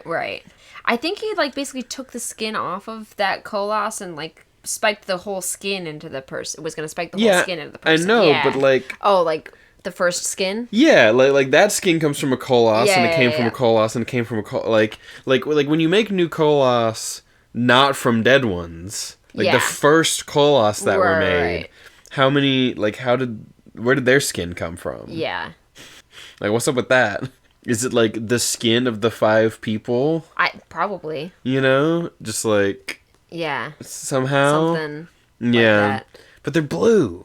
Yeah. Why are they blue? Where do these giant blue skins come from? That's my question. Yeah, it could be a bit of Lord Ruler fuckery. Mm-hmm. Like, with the power. Yeah. Like, making the first ones. Right, you know? yeah, like, using the sort of Well of Ascension shit, making the first ones. And then after that, they're like... Because in, like, one of the epigraphs, it said that, like, he made them so that they'll, like... Mm-hmm. Get rid of that like if he's gone, then they'll like just die out. Yeah, so he's not thinking about them like continuing to like make more into the future and stuff. Yeah, it's like if it's just like the original set of Kolos that were made, this is just the and then like the skins just keep getting like passed down, which is so weird. Yeah. So that's something that's something I should again, like stuff I'm like, has anyone asked Sanderson about this? Is this going to come up later in the books, or we could definitely look through Words of Brandon at some point, because there's a lot of things that he's like answered and stuff. Yeah. And they're by like what book and stuff, so like you can search them. Search them by like Mistborn and like Final Empire, Well of Ascension, Hero of Ages. Yeah. Fun. All right, so that was 37. Yep. Chapter 38. We are somewhere. We are we're with Spook. on the cruise. Spook. I couldn't see Spook's name. We are. We are. Yeah, what's Spook up to right now? Well, Spook is thinking about how well Tin and Pewter go together. Right, they were right. like perfect, like opposites. Right, because and they complemented each other well and all that. Yeah, they complemented each other well because he was like, you know, they're supposed to be opposites, like pushing and pulling and whatnot, but like Tin and Pewter don't quite seem opposite, which I think is something that I had maybe said before. Yeah. Way back in the day. But it's like, no, they do work because it's like my senses become so much more sensitive, but now that I have Pewter, it's like I can still sense more, but it doesn't like hurt in the way that it used to. Yeah. So it kind of like dulls the senses in a way, because there's a way in which that Pewter like dulls your senses of like pain and exhaustion and all this sort of other stuff. So it's kind of like it balances it. Yeah, which is interesting. Yeah. And then he's also thinking, like, it'd be cool to have other metals, though, also. Yeah. See, having just, like, Tin and Pewter, just, like, the two of them, together is fun. Yeah. Like, that one would be, like, for just, like, everyday kind of use, those two are very good to just, like, have. Just, like, general superhuman ability, you know, physical senses and it's just like the basic full like super soldier that type of heightened senses and physicality, you know, like that that kind of like set and the sort of like Pewter makes you stronger, but it also increases like your balance and sort of thing. And like Tin, he's like, you almost kind of like things almost like slow down because you're perceiving everything, you know. It's just like he gets real good at doing the fighting. Which is nice, which is fun for him. And he's thinking about Beldre, which is like a citizen sister and all that. And it's like, what's up with her? And he's like, I haven't gone and like listened in on them in a while. And is he with like the dudes? Are they like digging up the house or whatever? And it's the whole count the skulls. Yeah. Because Dern said that like a while ago, and we never like got around to it until now. Yeah, it's like, oh yeah, what is up with that? And so it's like they going through the rubble of the place that got burned down, and there were 10 people who were put in there, but there were only 9 skulls. So it's like there's some way to like sneak out, and he like, because like he's killing people who have noble ancestry, but he's keeping the like mistings and stuff because they're useful, or at least some of them, and so not everyone's actually getting burned. It also makes sense why he's doing public executions in the form of putting someone in a house and setting it on fire, rather than sort of like the traditional like beheading that like the Lord Ruler was doing and whatnot. Beyond just being like getting away from like Lord Ruler traditions, it's also like keeping it like secret. So, it's like they clearly died. You put them in this place and then burned it down, but it's like you can sneak out and stuff. And so that's what Spook. And so then he's like, there's a way that I can save that girl then. If I can, you know, if there's like a, you know, these nobles, they lived in fear because like politics could often get deadly and stuff, and they were like afraid of getting attacked and, you know, uprisings and things like that. So they also have like, you know, secret passages, ways to like get out of their house and whatnot. And so he's like, there's got to be some way that I can save this girl when they try and execute her soon by burning the house down. And then we're with Breeze for a bit. Sorry, we're actually in Sazed's head. And he's kind of thinking about how, like, just about the Church of the Survivor and how it's spread, and just like the Church of the Survivor in general, and just like how interesting it is. Right, because they like talk with those guys. Right. Did they talk with those guys in like a previous chapter? When they like meet with the people and they're talking about like the survivor. I don't think so. The survivor of the flame or whatever. I think that's in this part. That's in this part where they're talking to them? Right, so it's like the survivor of the flames is gonna like help us or whatever, and it's like, why are you calling Kelsier that? It's like, no, not Kelsier, the other guy. We had a brief phone call interruption. But we are back, and we were talking about how Sazed and Breeze are talking to the guys that like, I think it's who are like, oh, the survivor of the flame will help us. Yeah, because they're like, we want to talk to you, and it's like, because they're like, we want to talk to a terraceman, not a soother. Not a soother, because terracemen don't lie. It's like, not a soother, and Breeze is like surprised that they knew that he was a soother. And it's like, yeah, everyone kind of knows who we are. We're kind of famous, actually.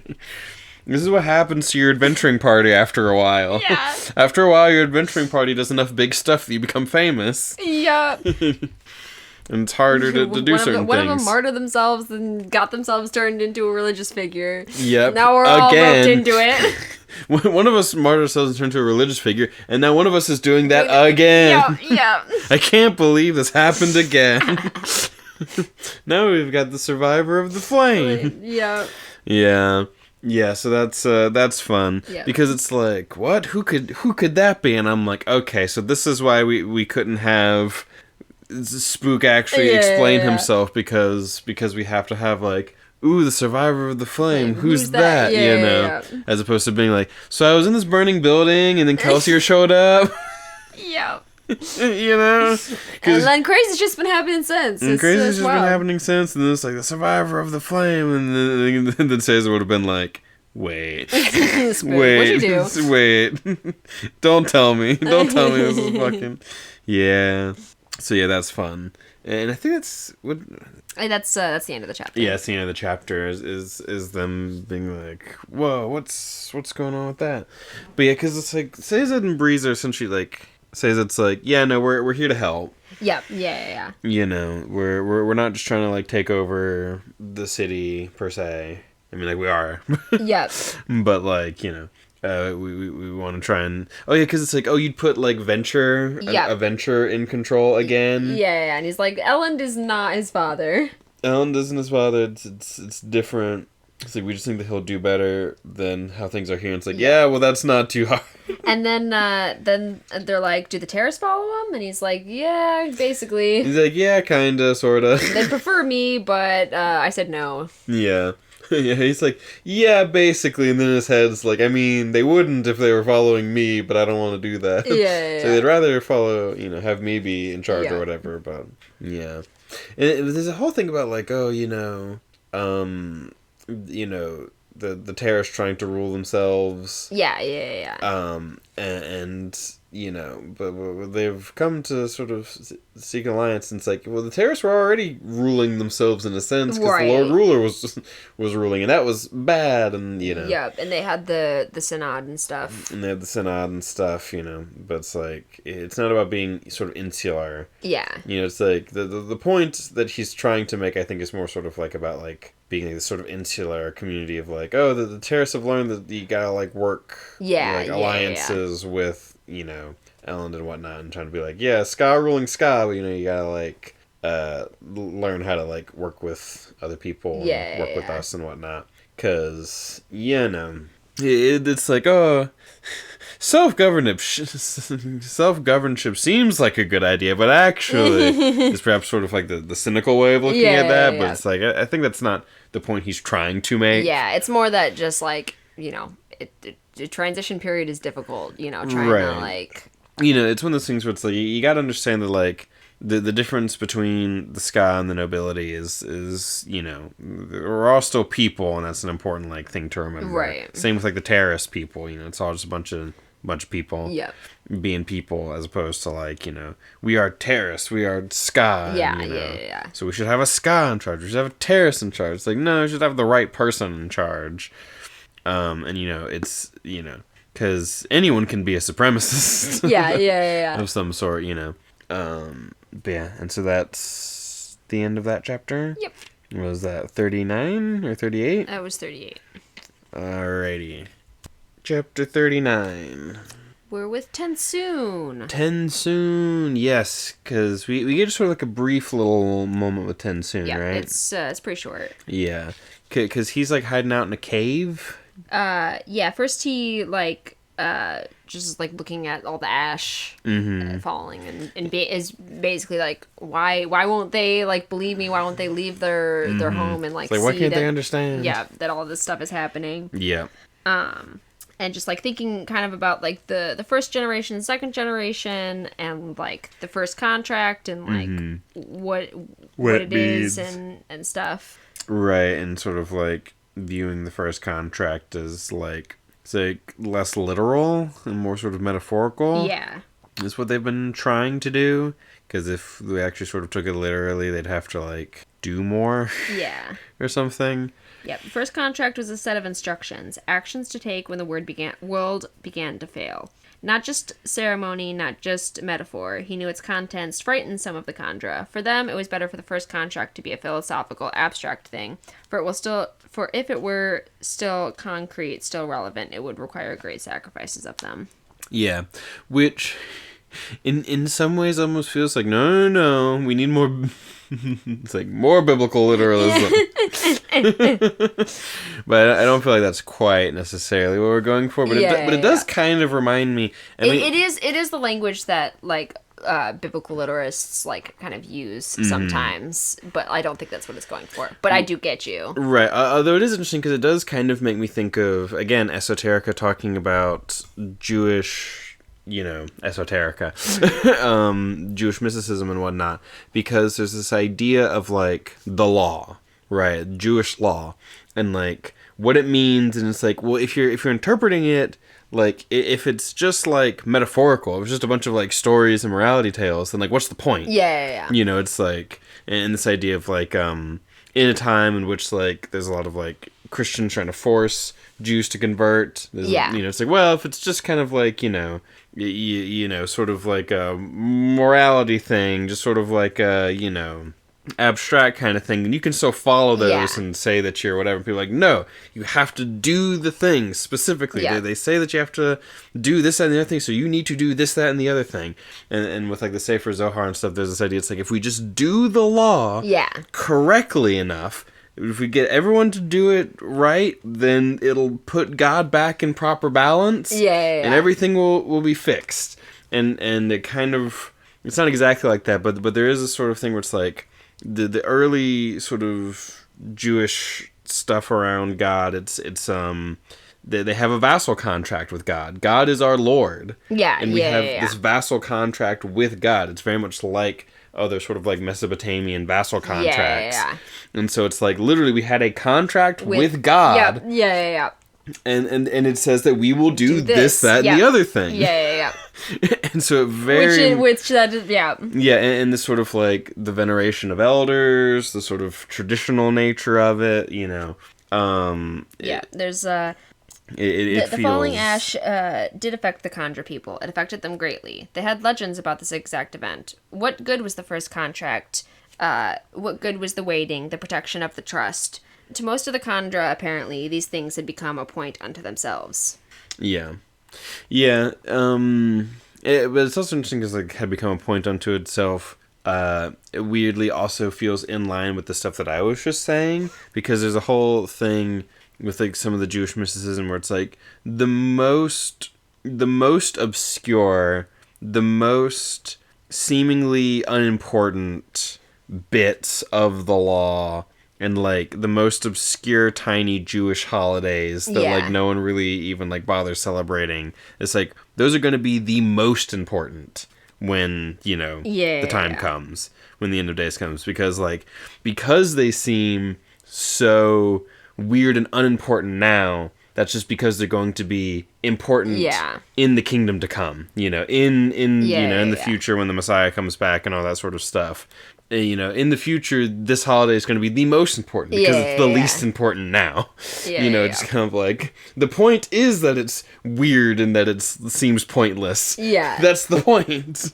The point is that it will be important later, just not now. But we got to do it now in preparation, which is just kind of interesting.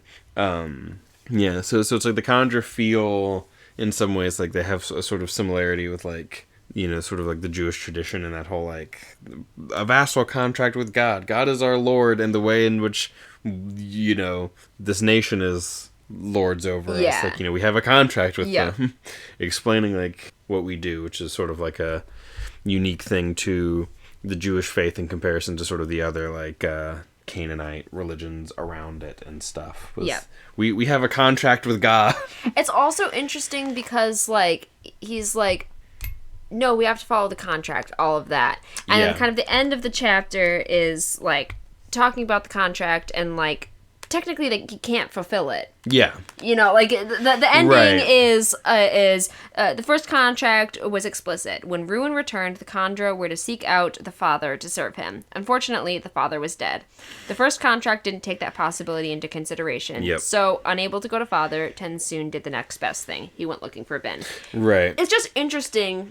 Because it does still require sort of interpretation. Right. It's like, oh, we have to do it, like, literally, but that's still, like... But it's still not really the case, because Because literally, you have to go find him, but you can't, so you still have to interpret it. Yeah. So it's like, that is interesting. Yeah. It's like, there is no such thing exactly as it being literal. Yeah. Like, what it means for something to be literal can kind of, like, change depending on your understanding of the world and what reality is, you know. Like older interpretations of the Bible interpret things differently because they lived in a different world and had different ideas about what the state of reality was like. You know? Yeah. But yeah, the main other thing in this chapter is, like, the blessings. Talking about... because he gets the blessings from Orsur that he had, like, hidden away. Yep, so he talks about his own blessing of... Because he has the blessing of potency, right?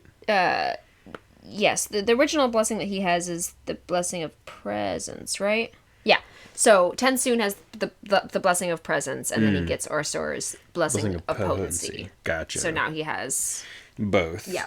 Which Khandra normally only have one. Yes. Yeah. So he's like, by having two, I'm like crazy right now. Yeah. He's like, I'm the most powerful Khandra. Mm-hmm. Yep. 4 spikes, 2 blessings is what I tried to say. Yep. 4 spikes. 4 spikes. Alrighty, and that's it for this chapter. Yeah, I want to talk a little bit, like, a teeny bit more about the blessings. I would not be sapient without it. It was the bestowal of a blessing on a Mistwraith that brought the creature to wakefulness and true life. Right. Each Khandra got one of the 4. Presence, potency, stability, or awareness. It didn't matter which one a Khandra gained, any of the 4 would give him or her sapience, changing the Mistwraith into a fully conscious Khandra. In addition to sapience, each blessing gave something else, a power. And then there were stories of Khandra who had more than one by taking them from others, and then Yeah. See, again, it's like, what's Khandra gender like? Because like him or her. Yeah. I mean, it's just like you were a Mistwraith. You were just a blob of flesh on scavenged bones, and then you were given the spike, and now you have gender? Yeah. Like, you know, how does that work exactly? Yeah. I think he gets more interesting. Brandon Sanderson as an author gets it more interesting with gender as he goes on. Yeah. Because like at this point, it's just sort of like assumed. It's like, well, there'd be male and female because that's how creatures are. Yeah. Even though it's often not quite that simple. Yeah. Especially once you get into like weird parts of the animal kingdom and whatnot. And it's like these are just fucking blobs of flesh on scavenged bones. Yeah, there's no reason they should be, you know. Right. They should necessarily have like male tradition, or female in the same. Right. Like even just in like the same like biological sense. Right. You know, it's like because one imagines that like. And when we see them, like they have like smooth like. Like so, genitals and stuff. It's one of those things where it's like it feels like gender would more have just sort of been taught to them by humans and being sort of like innate to them in any sort of sense. Like even in just sort of like you know, you'd have like... It'd probably be, I mean, coming from like, copying humans, I suppose it could kind of come from that. Right, exactly. It's like they learned it from humans by having to like sort of copy them and like so much about the whole thing with Khandras, like it's you try and sort of separate yourself from humans but also still model yourself after humans so much. And he's weird because he likes the dog body and continues to use it and all that sort of stuff. Yeah. So it's like, you know, it's like, no, the Khandra should have like, I don't know, the 4 genders. Yeah. Potency. Yeah. Blessing or blessing. Why do I want to just say blessing Yeah, instead of one of the instead of things. saying the name of the blessing, you just want to call it blessing. The blessing, blessing, Yeah. blessing. Yeah. Blessing, blessing, and blessing. Yeah, the four genders. Presence, potency, stability, and awareness. Yes, presence, potency, stability, awareness. Yes. The four genders. and there was harmony until the, I don't know, potency gender attacks? I don't know. Potency feels like it would be the firebender one, you know? Stability would be earth, and then presence, and because it's potency, Awareness. would be maybe like air? Yeah, and presence I think would be water. Yeah. Well, although presence and awareness could maybe be They could be swapped, switched maybe. because Isn't awareness just kind of like the generic like well, because like awareness is like, what's the difference between presence and awareness exactly? it's in one of the epigraphs. Yeah, because potency's like strength, just sort of like generally, and then one of them's like senses, like heightened like senses, almost like 10, I guess. But one of them's just Awareness. So stability is emotional fortitude. right. So there's mental capacity, which is presence. Okay. Sense with greater acuity is awareness. Emotional fortitude is stability, and innate strength, similar to pewter, is potency. Yeah. So I guess like it doesn't map very cleanly onto the Yeah. avatar elements, but I do still think that potency would be fire, and stability and earth, that just sort of like makes sense because stability earth. But then sort of like mental capacity versus like sensory like awareness, like I think awareness would be air and presence would be water. yeah. Because typically air has more of a spiritual Yeah. like Yeah. connotation and stuff. Because like with air being like the monks and whatnot, Yeah. it sort of makes sense for it to be the mental one. Yeah. And I'm pretty sure, because it's a whole thing that like all air nomads are born with air bending, and it's a whole like spiritual aspect to it or whatever. Yeah. Yeah. I don't remember. I think that's a that so Korra, much. like it's talked about and stuff, but Gotcha. Yeah, because it's like. Anyway, I don't need to keep going down that road. Right. I cannot speak. Avatar, blah, blah, blah, blah. I watched Big Joel's video on Avatar Yeah, recently. yeah. On the show. Yeah, on the live live action show Yeah. from Netflix or whatever. Yeah. Yeah, which has got Avatar sort of on my brain a bit more. Yeah. But yeah, so that's it for chapter 39. Or do we have more? Yes, that is it for 39. Alrighty. Chapter 40. We are back with Elend. And they're kind of going over or I think we're in Vin's point of view, and she's thinking about like finding out about human.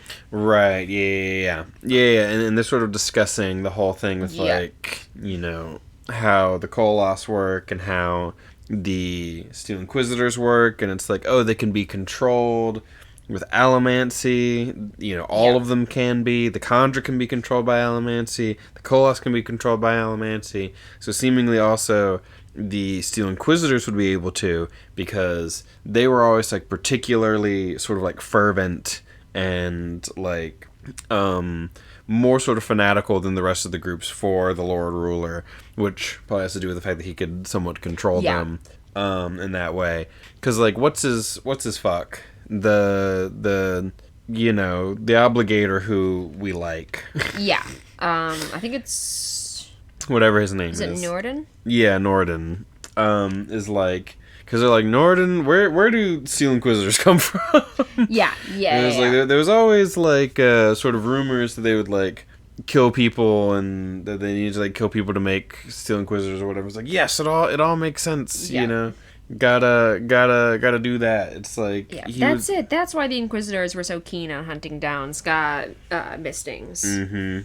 It helps create more Which is so interesting because it's like, it's not just about like the noble lineage Yep. thing. It's because it's like, if you're missing, that means you must have noble lineage, so that's a big no-no. Yeah. But it also means that they can use you yes. to create more, which also means that you kind and of...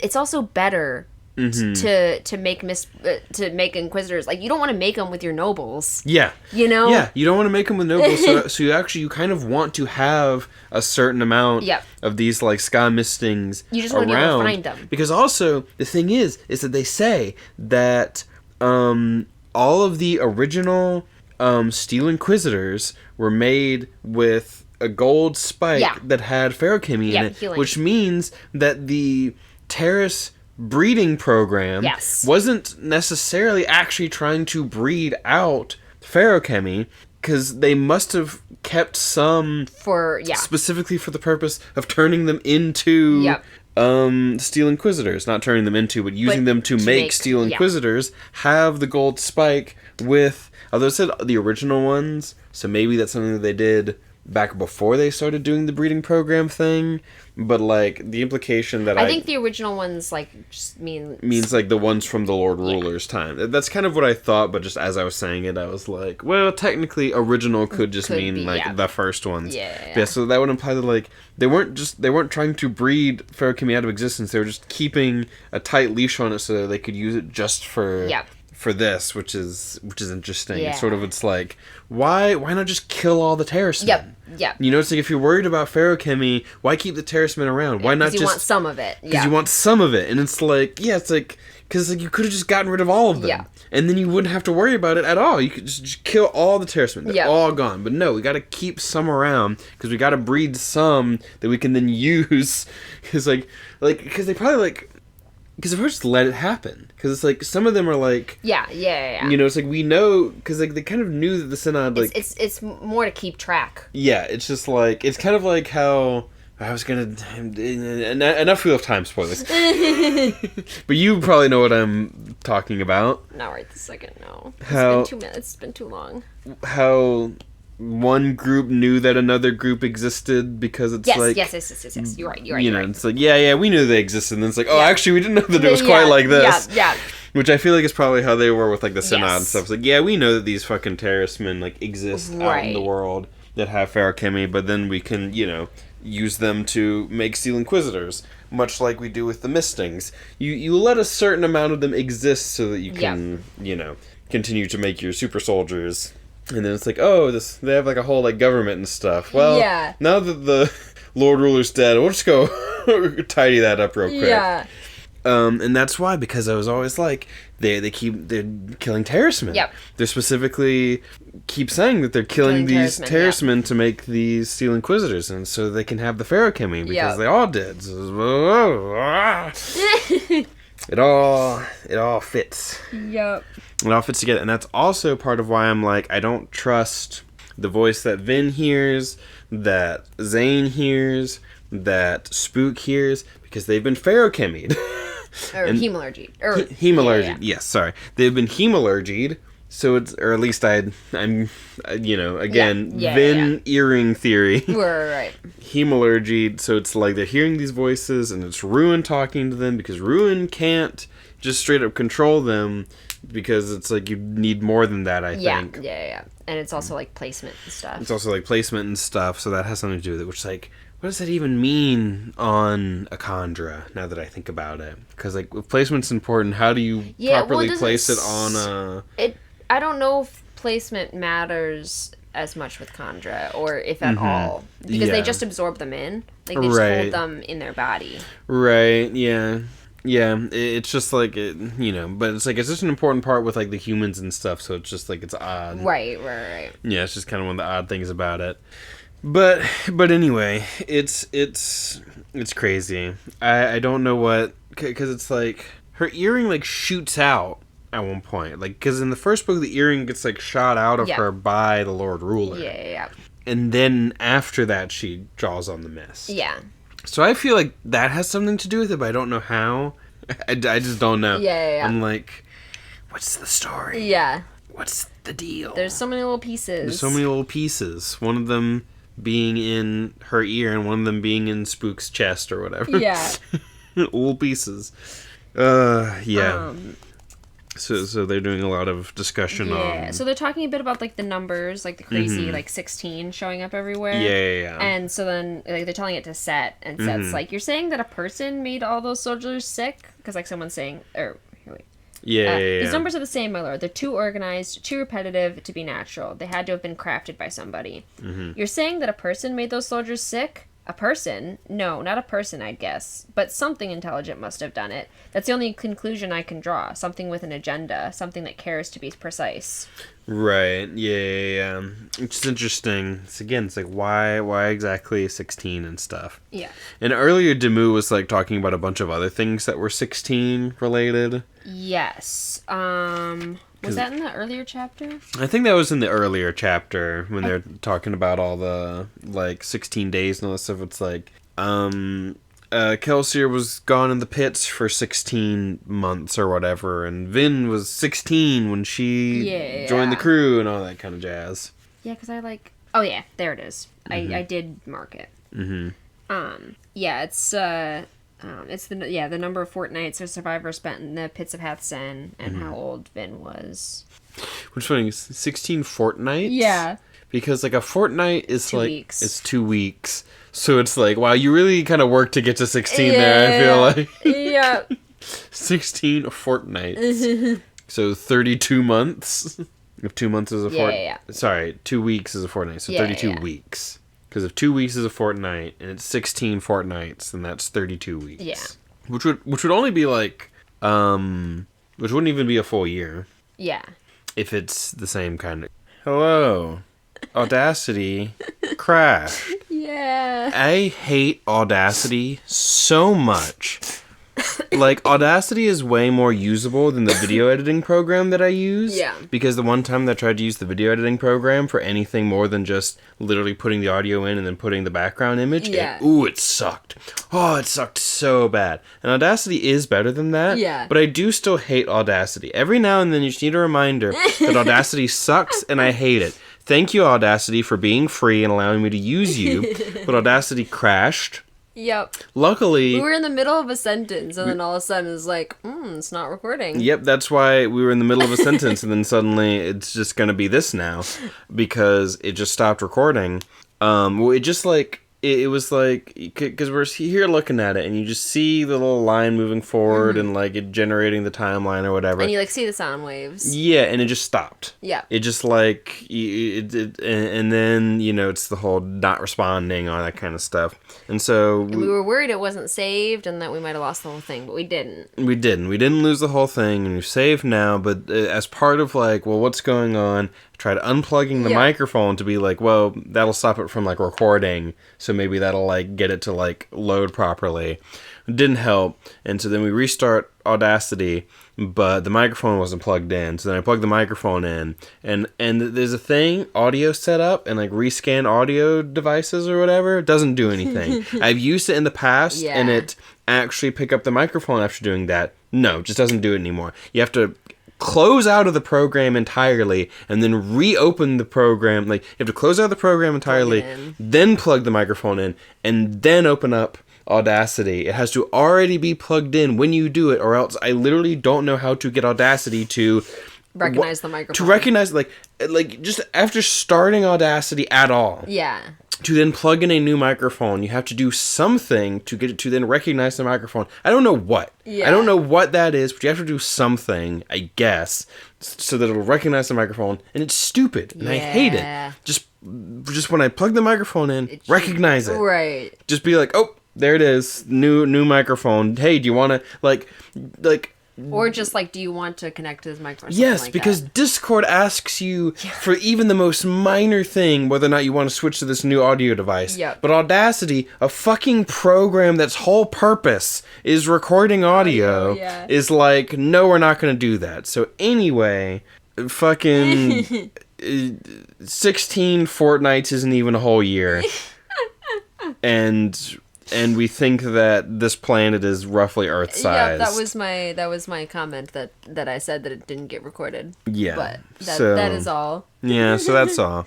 But yeah, no, and then we were talking about like the 16 and stuff, you know? Because that was a part of it. It's like the 16 everything, and then we said that, and then we went back to the chapter we're actually currently on, because all that 16 stuff was that Demu was saying in the like Vin and way back in the chapter. So in this current chapter that we're on, they're just like going over all of the shit, because we had talked a little bit beyond that, and I was talking about how Marsh was like, how they're talking like, oh, when we talked to Marsh, he was like, the process of becoming a Steel Inquisitor was, quote, messy, and hemalurgy was mentioned, and so then it's like, oh, this is what hemalurgy must be, or whatever, and so they're like figuring that shit out, and Set's like, I have a question. Who cares? Yeah. Who cares? What does this matter? And it's like, listen, we're figuring shit out, all right? Yeah. And figuring out how shit works. This is important for, like, world-related shit. All the crazy big shit that's going on. This is about, like, all that kind of stuff. But also, it's good to know more and to know more about what's possible and whatnot. Yeah, he's like, hemalurgy is part of a pattern. Mm-hmm. And all that. Yep, and he's talking about, like, patterns and stuff. Yeah, the less we see chaos, the more we see the pattern, the better we're going to be at understanding exactly what we fight and how to defeat it. Yeah, and then Vin's kind of like, oh, stop talking. Yeah. Don't talk to me too much about all this pattern stuff. Yeah. Because we can't talk, because Ruin can hear us and all that. So it's like, oh, you gotta, it's like, all right, we will exchange a knowing look. Yeah. about this. and no more talking to me about what this pattern specifically might be and all that. So. Yep, and then like Demu gets his new company like made with all the other Mistfallen. Mistfallen, yes. Fun name. Yep. And then they find out that Penrod's asking for reinforcements and supplies, and he's like, "What do you mean?" Yeah, this is when it's like Penrod's like, "What do you mean?" It's like there's been riots, and Penrod's like, "What the fuck are you talking about?" Can Penrod not do the one thing I asked of him? Yeah. All he needed to do was hold the lands we already have secure. Yep. And we're gonna see about how things are going with Penrod in a little bit. Yeah. So then they're basically just like, okay, so we can't count on support from there. No. And just kind of talking about how like world's ending and there's they're committed at Fadric City, and there's really nothing they can do about that now. Yep, it's like, well, we're here and we're doing this. Yeah. This is what we got to do. Can't worry about Luthadel right now. That's far away and all that jazz. And is that kind of it for 41? Yeah. Or 40? Like, for 40. There's just one little thing of Vin kind of thinking about, like, why can't I pull on the mists? Like, this is really annoying. Like, yes. Yeah. She's been trying to, figure out the mists and pulling on the mists and drawing power from them. She called out to them as she had so many times, pleaded with them in her mind, strove to access their power, and she felt she should be able to. Mm-hmm. Yeah, it's like something's blocking her or something. Yeah. There was a strength to the mists trapped within them, but it wouldn't yield to her. It was as if something kept it back. Something blocking, perhaps? Yeah. Or maybe a simple whim on the part of the mists? Yeah, I don't know.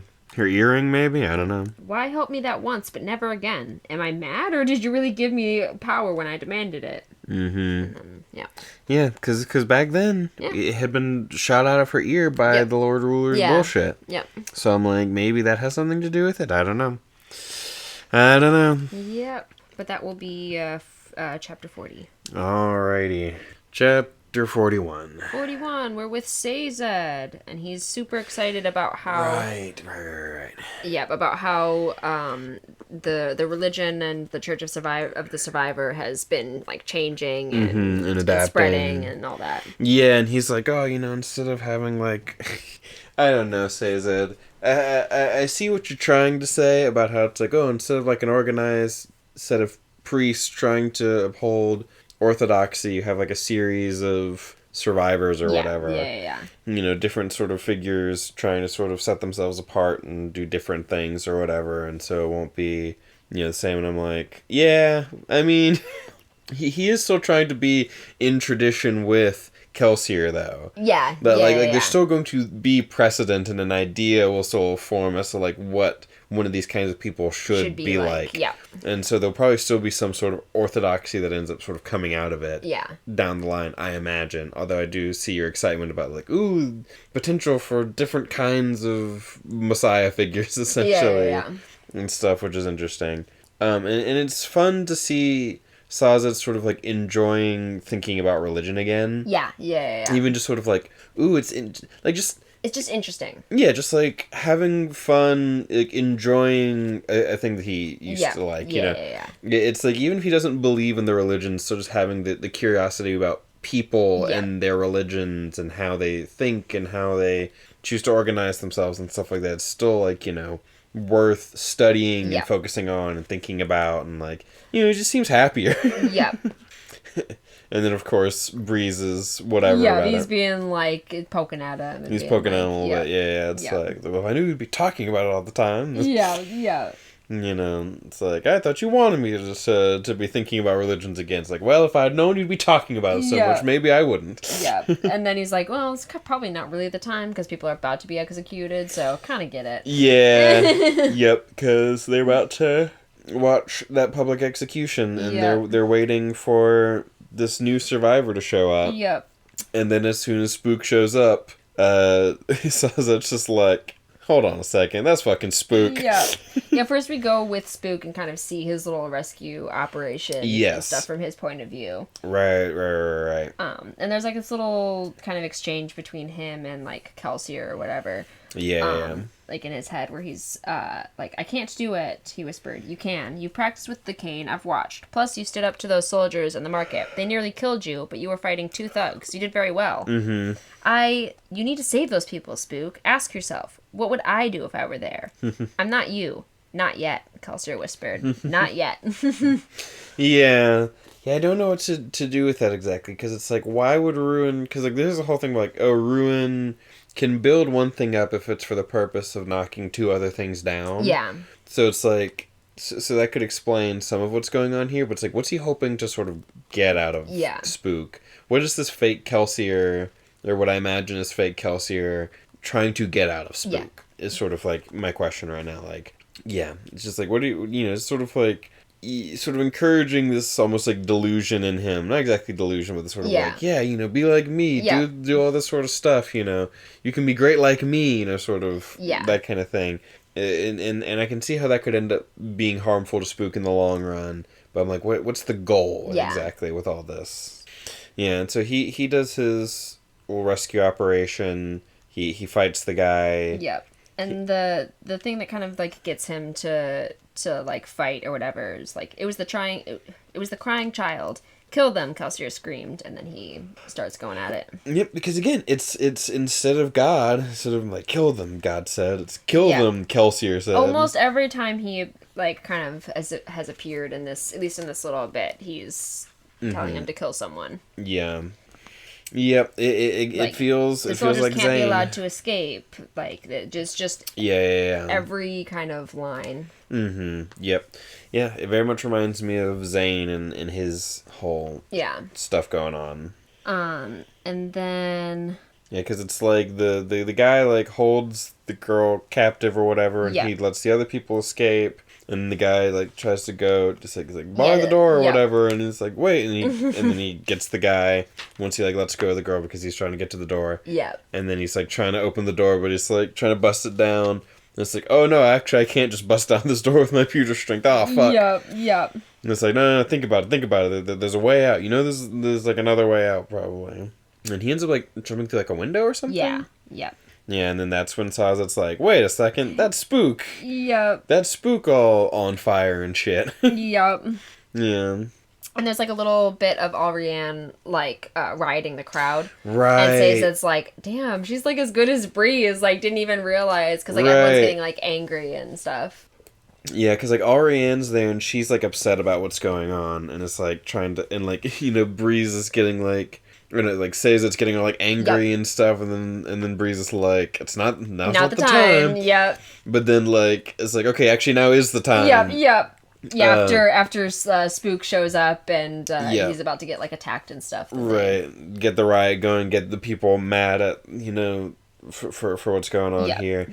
But then it's like, okay, get them going, and then Spook kind of gets out, and like the guards kind of go around the citizen to sort of protect him. Yeah. But then they like sort of let go of the rioting. As soon as Spook had a safe head start, Breathe smothered the clouds. I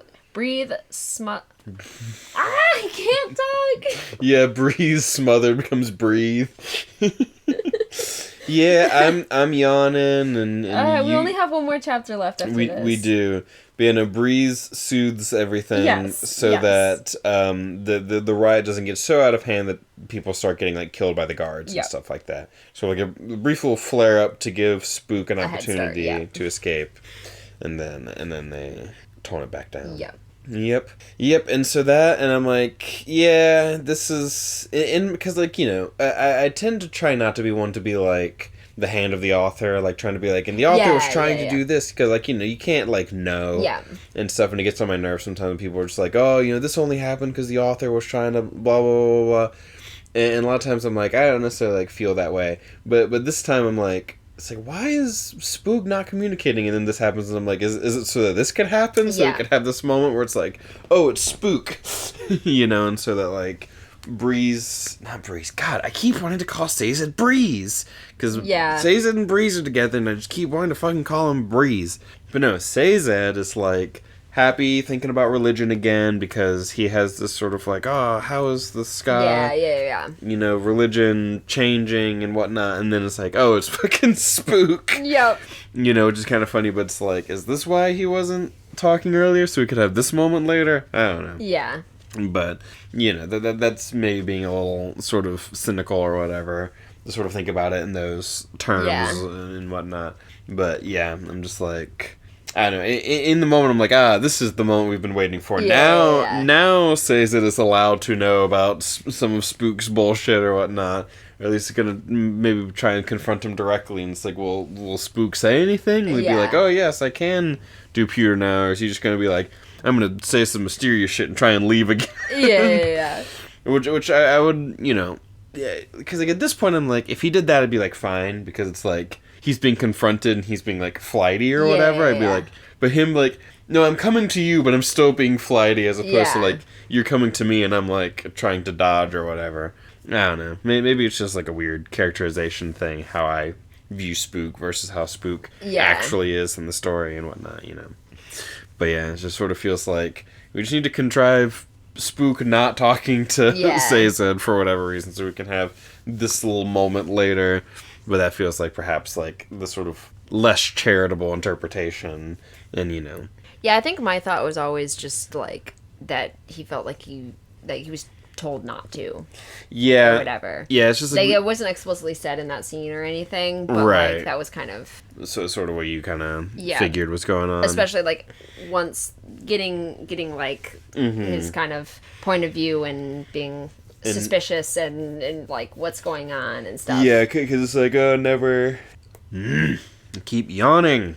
It's like, oh, never liked Breeze or whatever, and so it's like, oh, like, what is that? Whispering like weird, like don't trust them kind of stuff to him. Then like maybe that's like kind of what's going on, but it's just kind of like hard to like know for sure because like we don't actually see in his head that that's what's going on. So it's a little bit easier to just kind of it's just like to give different interpretations to Spook there. Yeah, it's like. You're like, oh, this was happening, while, like, for me, it was like, why the fuck are you just not talking? Yeah. Because, like, we hadn't had all that sort of stuff yet, so it's just sort of like, I think that's how I felt, like, while I was reading it, like, at first, and then as I got farther along, I'm like, okay, that's why he wasn't talking. Like, yeah, because one of those things where it's, like, not rereading, but getting back into Wheel of Time, there are these moments where it's, like, we're in someone else's head and they're like around Rand. Yeah. And Rand will just like do one of his Rand laughs. Yeah. And you're like, from being in his head,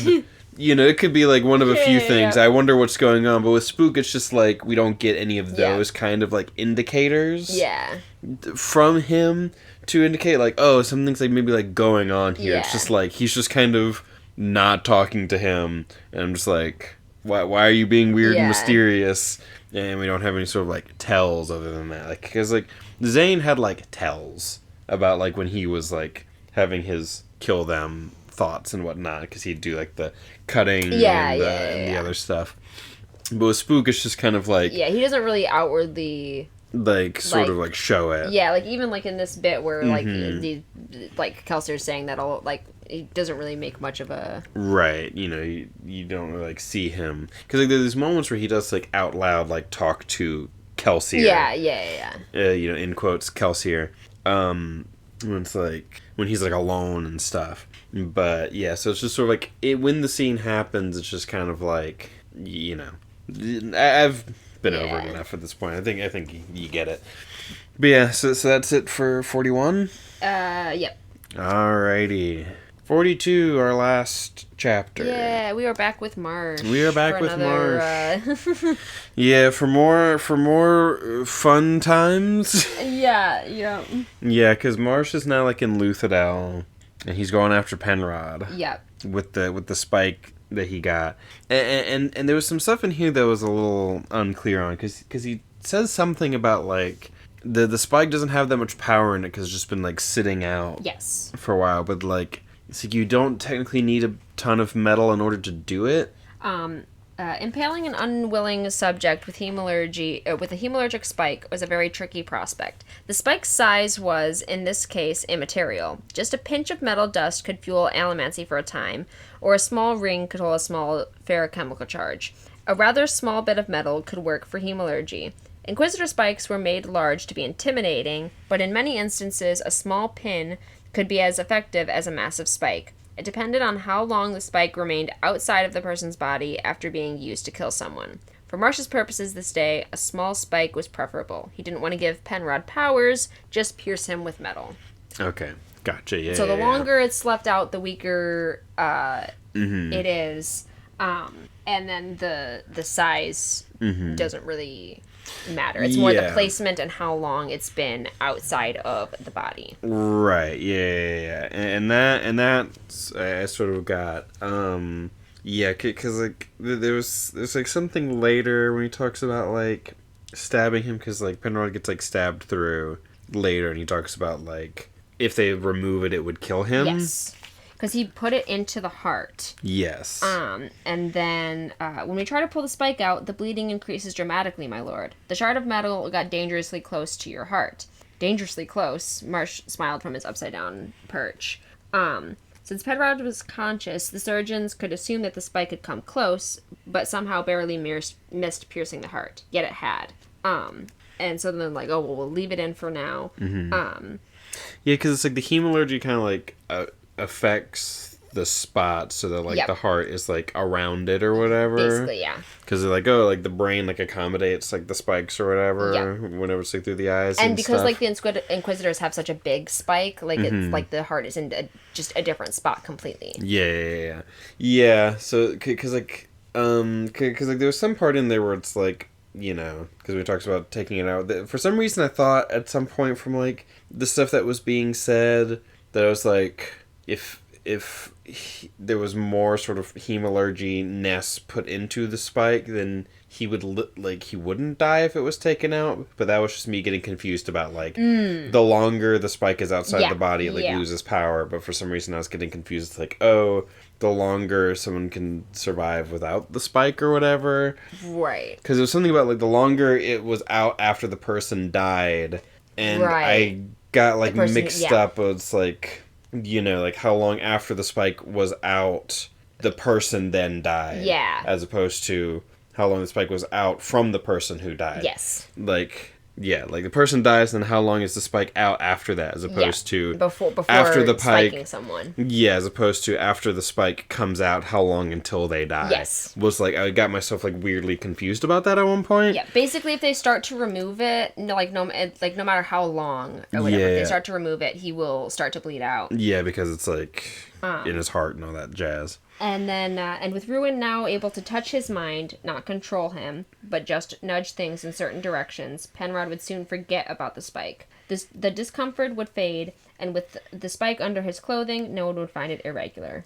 Yep, and that is the thing that really makes me feel like that's what's going on with, like, the voices for Vin, for Zane, for Spook. Yeah. That all that has to do with that. Now, there's some stuff in the middle of this chapter that I want to talk about, because Ruin's like, there's a particular way I want you to do this. Yes.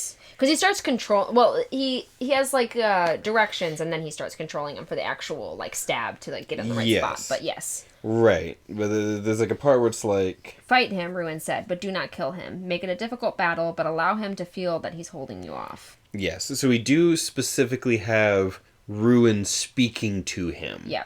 Through this sort of connection. And so it's like, okay, we do actually have, like, words coming from Ruin. And then another one. Now, act frightened. Get ready to put the spike in and prepare to flee out the window. Yeah. Because they, like, called a bunch of people in, basically.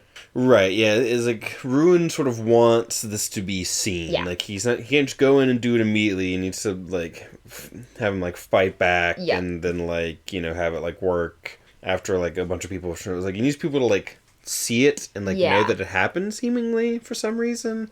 But I'm not sure why exactly Ruin wants it to sort of be, like, known that this happened. You know? Like, why he wants Marsh to sort of be, like, more obvious, in a sense. You know, not do it as quickly and efficiently as possible. I think maybe so they feel, like, safe. Yeah. Almost. Mm-hmm. They're controlling him, but they feel like they won. Yeah. You know, he got out with, like, a bad injury, but, like, I mean, he's still fine, you know, like... Right. He seems to be doing all right, and, you know, like... Yeah. There was just this random attack, and, you know, now we're okay. Right, yeah. Yep. Yeah, so it's like, oh, you know, you can fend this guy off. And if someone, like, sees that he has a spike there's like an explanation there's like for it. Like, oh yeah, we know he has that spike in him. Not right, just like, why is there, like, a spike in your heart, you know? Right, and it's one of those things where, like, it would have been like, even if he had just gone and immediately been like, spike and leave, we were like, what happened? Well, fucking Steel Inquisitor came in and did this. So then it looks like, so then you're suspicious, like, why did he just come in, do that, and leave as opposed to being like, oh, this is... off. As opposed to, like, this is an injury that he got during the fight and then got... Yeah. That makes sense. Yeah. It makes the spike seem, like, less suspicious in a way. It's not... It's, like, less, like, what they're there for and more just, like, a, like, incidental... Right, and he talks about, like, how they had been trying to get a spike in Ellen for a while, and when, like, way earlier, like, towards the beginning, whenever we see them fighting a Steel Inquisitor... the first, like, that first fight in the beginning of the book, they try and spike him. They try and spike him, and it doesn't work. And it's just, like, trying to get, like, control into him, essentially, which is interesting. I wonder, because there's a whole thing, it's like, oh, there's a bit of preservation in everyone. And it's like, is there, like, a bit of ruin in everyone as well? Is that also kind of, like, a thing, you know? Yeah, if they're sort of, like, two parts of the same whole, you know? Yeah, and that's the chapter. Yep, that is this chapter. Anything else you want to sort of mention? Because this is another kind of shorter one, right? I don't think so. It's mainly just kind of Marsh fighting and stuff like that. I did like this little bit at the beginning, just like Marsh seeing home. Even so, seeing the magnificent city, sprawling, dirty, yet still home, was hard for the watching, waiting part of Marsh. Once he had run the Ska rebellion in this city, he felt responsible for its occupants, and the thought of Ruin doing to them what he had done to the people of the other town, the one where the Ashmount had blown. There was no Ashmount that close to Luthadel. Unfortunately, there were things Ruin could do to a city that didn't involve natural forces. Yeah. Yep. It's... And there's also... Sorry, one more line that's kind of important. He knew the other Inquisitors went about the world committing similar atrocities as they searched for the thing Ruin desired above all others. The thing preservation had taken from him. He had yet to find it. Yeah, I forgot about that. Yeah, what, like... So it seems like there's something that Ruin's looking for. Right, something that preservation had taken. From Ruin. Interesting. Yeah, what would that be, exactly? Interesting. Yeah, but I think that's... That's it. Yeah, this was a good sort of, like, stretch. Like, there's a bunch of, like, answers for stuff. A lot of, like, my theories. I feel like some things I'm like, yes, I feel like I'm seeing a pattern. And other things I sort of have, like, questions about, like, new questions and just sort of, like, still like not complete answers, but sort of more information to like work with and stuff. So very cool. A very fun little section here. Yep. Alrighty, so that does it for the chapter by chapter. Yeah, so now we're just in our little in our outro wrap up section. Yep. I guess next time we'll probably do a similar amount of chapters. Yeah, try and do a similar amount of chapters and find another sort of good stopping point. There's only like 2 chapters left until the end of the part. Yeah. And then, how far into the next part we get, we'll see. Yep. But yeah, this has been fun. Yeah, I think we're basically like halfway or close. Like, about halfway. Yeah, looks like it. So. Yep. So got that to look forward to. Yep, and we'll have Sanderlanche coming up definitely. Yeah. You can kind of feel it coming on, but it's like when's it gonna happen and what's it gonna be exactly? Yep. Trying to think if there's anything else I want to like mention or anything. This is just sort of like a random little thing because in a previous episode we talked about the like our silly One Piece thing about the Sunny eating the like cat fruit. Yeah. And like the lion fruit and whatever. But then I was thinking about we were talking about like Vegapunk can clone zone fruits. Yeah. So like could Vegapunk just clone the Hito no Mi? Just like fucking Chopper's the human fruit. And then if you can give inanimate objects, can you just like if turn anything into a person? Yeah, just like go around turning things into people, just making more and more clones of the human fruit and giving it to like random objects. Just a little silly thought. Just a whole species of just like animate objects. Mm-hmm. Yep, just made from cloning the human fruit. Yeah. And also, it sort of begs the question, would there be human fruit model like long arm tribe, human fruit model long leg tribe, Yeah. Considering how zone fruits work. I was thinking a lot about zone fruit today at work. Right, especially like major spoiler. With the like the Hito no Mi model like sun god. Yes. Well, and also even just like Hito no Mi model Daibutsu, the fucking Buddha fruit and all that jazz. I'm so I think about sometimes if I could ask Oda one thing. Why is he the Buddha? Yeah, just be like, just tell me about Sengoku and why he's the Buddha and what that means.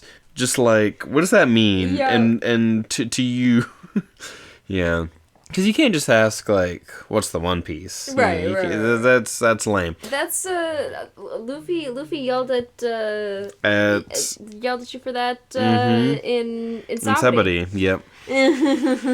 But yeah, and that's all, I think. Do the YouTube things that you do to a YouTube video. We always love seeing comments. They're our favorite. We do. We love to see comments. Shout out to DM. Yeah. Who's probably our most frequent commenter and who sort of helped me better understand the whole thing with like preservation and allomancy and whatnot. Yeah. That's something that I hadn't brought up because I'm like, how is allomancy preservation? And DM was like, well, I think it's like ruin. Like the power, some of the power gets destroyed in the transfer. Yeah. But with like preservation, your own strength is preserved. You get the strength from outside. You get it from the metal, and so it's like you're preserving your own strength. Like when you use pewter and whatnot, you're not burning your own strength. You're using up the strength of the thing itself because it comes from like an external thing. So it's like self-preservation in that way, as opposed to like ferrochemy, where you have to store the thing up and then use it later. Right. And so it's like you're saving it for later, but it's not like you still have to use it to use it. Yeah. So, yeah. So that's that. This has been Let's Talk About Book, and now you can go forth and think about book on your own time. We hope you have a lovely, whatever time it is. A lovely day, and Happy New Year's. And Happy New Year's. It is literally... It is currently New Year's Day. It's currently New Year's Day. Yeah. I did not get off work because, Yeah. capitalism is evil. I luckily did get off work, but I gotta go in tomorrow because if you're not there for your scheduled time the day before and the day after a holiday, you don't get holiday pay. Yep. So, But at least I got it off, which is nice. I was mad about Christmas. They didn't give us the day after Christmas off, and it was like in the middle of the week. Yep. And I was so annoyed. Yep, and I'm just annoyed that I have to go on New Year's at all. Especially because, you weren't going, so I'm like, I wish I could just stay home with you. But we still got to do the podcast today and stuff, so that was fun. Yeah. Yep, happy New Year, Yes. and happy everything. Bye-bye. Goodbye.